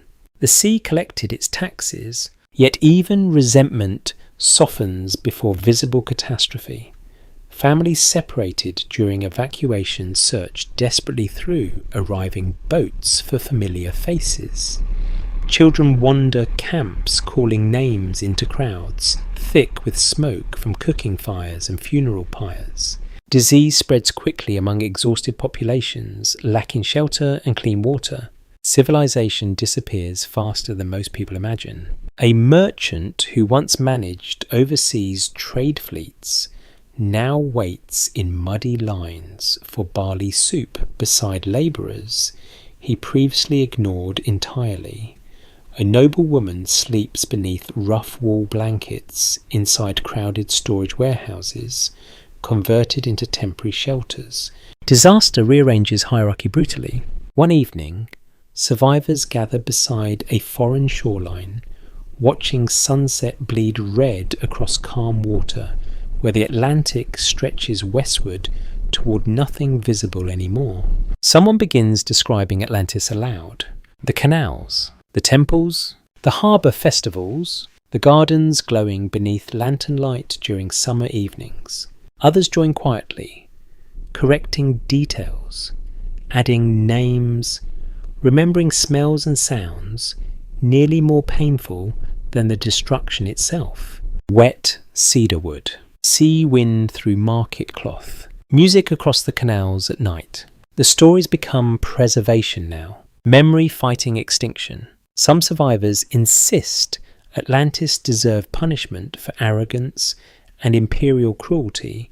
Others reject the idea violently, arguing ordinary citizens died alongside rulers and soldiers alike. Both reactions contain truth. Civilizations are never morally simple. A child drowned beside a tyrant remains a child drowned. Meanwhile, foreign rulers study the disaster carefully through surviving reports and witness accounts. Some conclude Atlantis never truly existed as described. The scale sounds impossible. Entire islands do not simply vanish overnight. Others grow deeply unsettled because earthquakes, tsunamis, and volcanic destruction remain frighteningly real across the ancient world. Perhaps Atlantis represented not fantasy, but warning. You travel now beside one small refugee group moving inland through unfamiliar territory months after the disaster. Winter approaches. Their supplies remain thin.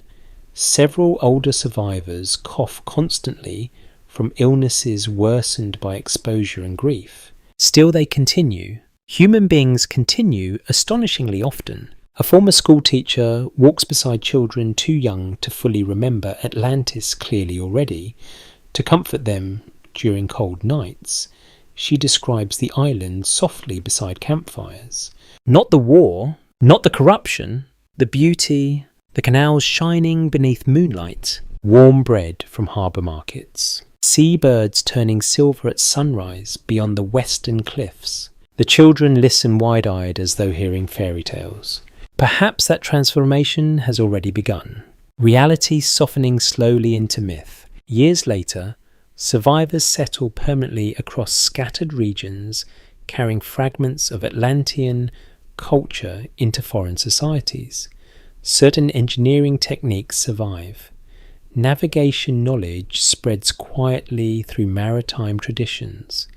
Songs and prayers change language gradually, but retain echoes of the drowned island. Memory diffuses through history like smoke. Some descendants stop speaking about Atlantis entirely because grief exhausts them. Others cannot stop. An old sailor spends his final years sitting beside a distant harbour, telling anyone willing to listen about the night the sea climbed over the world. Most people think he exaggerates. A few believe him completely, and somewhere beneath thousands of feet of cold Atlantic water, beneath darkness untouched by sunlight, the broken remains of Atlantis rest silently among drifting ash and volcanic stone, while generations above continue arguing whether such a civilization could ever truly have existed at all. Centuries pass, then more centuries. Empires rise where Atlantis once ruled the sea. Others collapse into dust and memory themselves. Languages change, religions spread across continents, new kings build monuments, believing permanence belongs to them now. Still the story survives, always quietly. A philosopher repeats an old account beside candlelight. A sailor claims his grandfather once saw strange ruins beneath deep Atlantic water. A scholar copies fading manuscripts while rain taps softly against monastery windows long after midnight. Atlantis refuses to disappear completely. That may be the most human part of the entire legend. People continue searching for lost worlds because they fear becoming lost themselves. You move now through distant ages, watching memory transform slowly into obsession. Ancient listeners once treated Atlantis partly as moral warning. Later generations treat it as mystery, then fantasy, then possible history again.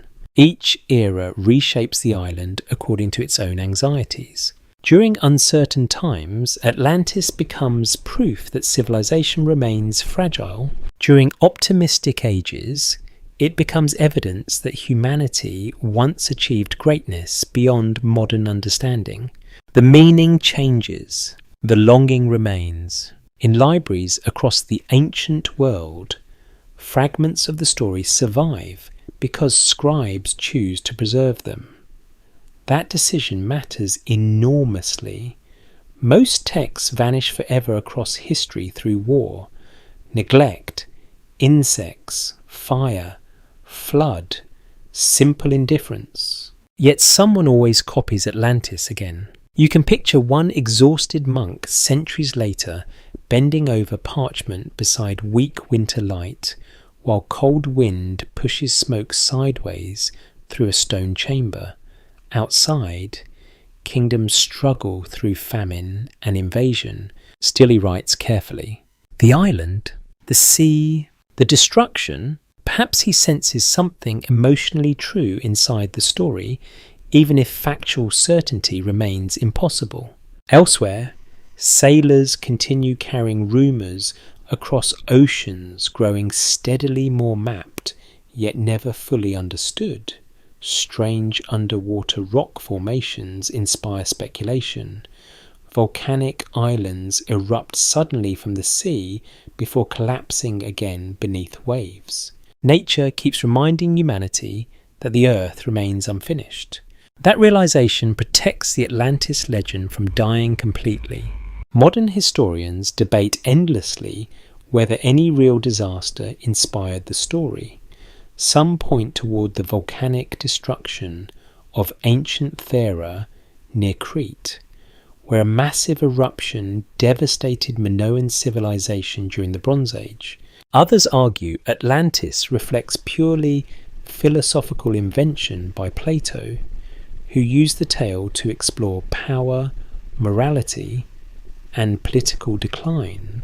No clear agreement survives, and perhaps certainty would diminish the story somehow. Mystery allows Atlantis to belong emotionally to everyone. Archaeologists scan ocean floors searching for submerged ruins. Divers explore underwater formations later revealed as natural geology.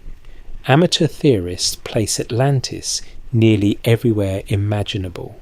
The Atlantic Ocean, the Mediterranean, the Caribbean, Antarctica, the Sahara Desert. Each generation wants discovery badly enough to keep searching. Because the dream underneath the legend feels deeply personal, human beings want to believe beauty leaves traces. You stand now beside a modern coastline at dusk, where waves roll steadily beneath cold fading light.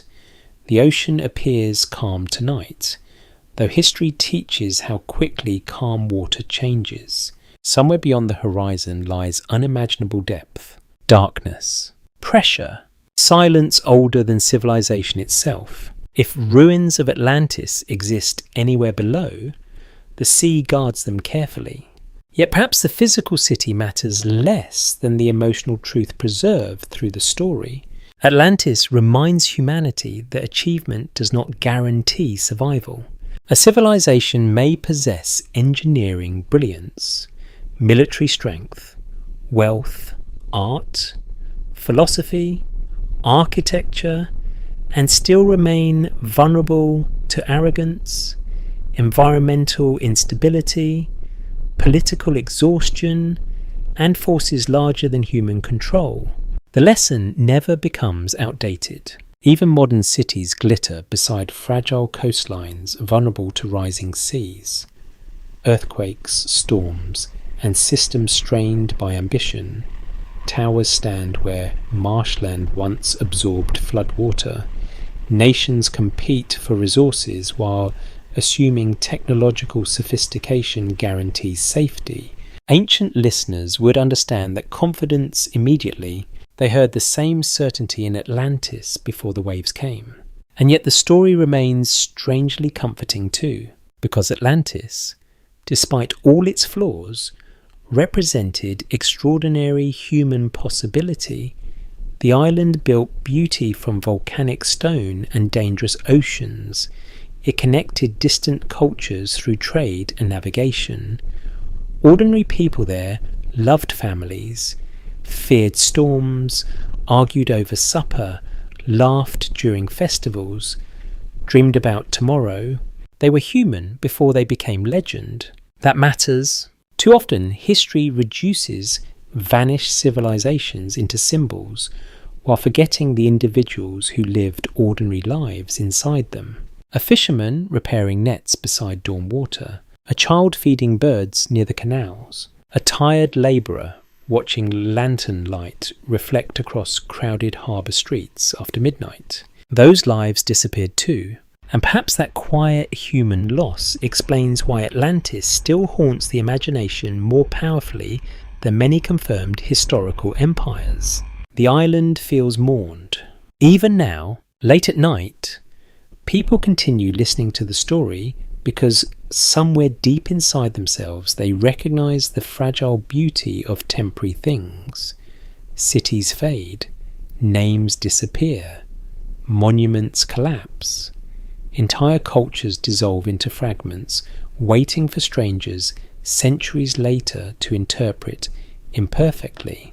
Yet memory persists in pieces. A story, a warning, a longing carried forward through generations who refuse entirely to let the drowned island vanish beneath silence. And maybe Atlantis survives precisely because no one can prove it completely false or fully true. It exists suspended between history and dream, where the human imagination works most powerfully, out beyond the pillars of Heracles, beyond familiar coastlines and mapped certainty. The Atlantic still rolls through darkness beneath moonlight exactly as it did thousands of years ago. Waves rise, waves fall.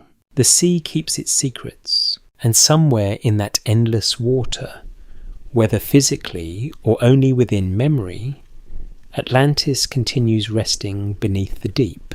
Thank you for spending these quiet hours wandering through the lost world of Atlantis tonight. If this journey stayed with you, share your thoughts below.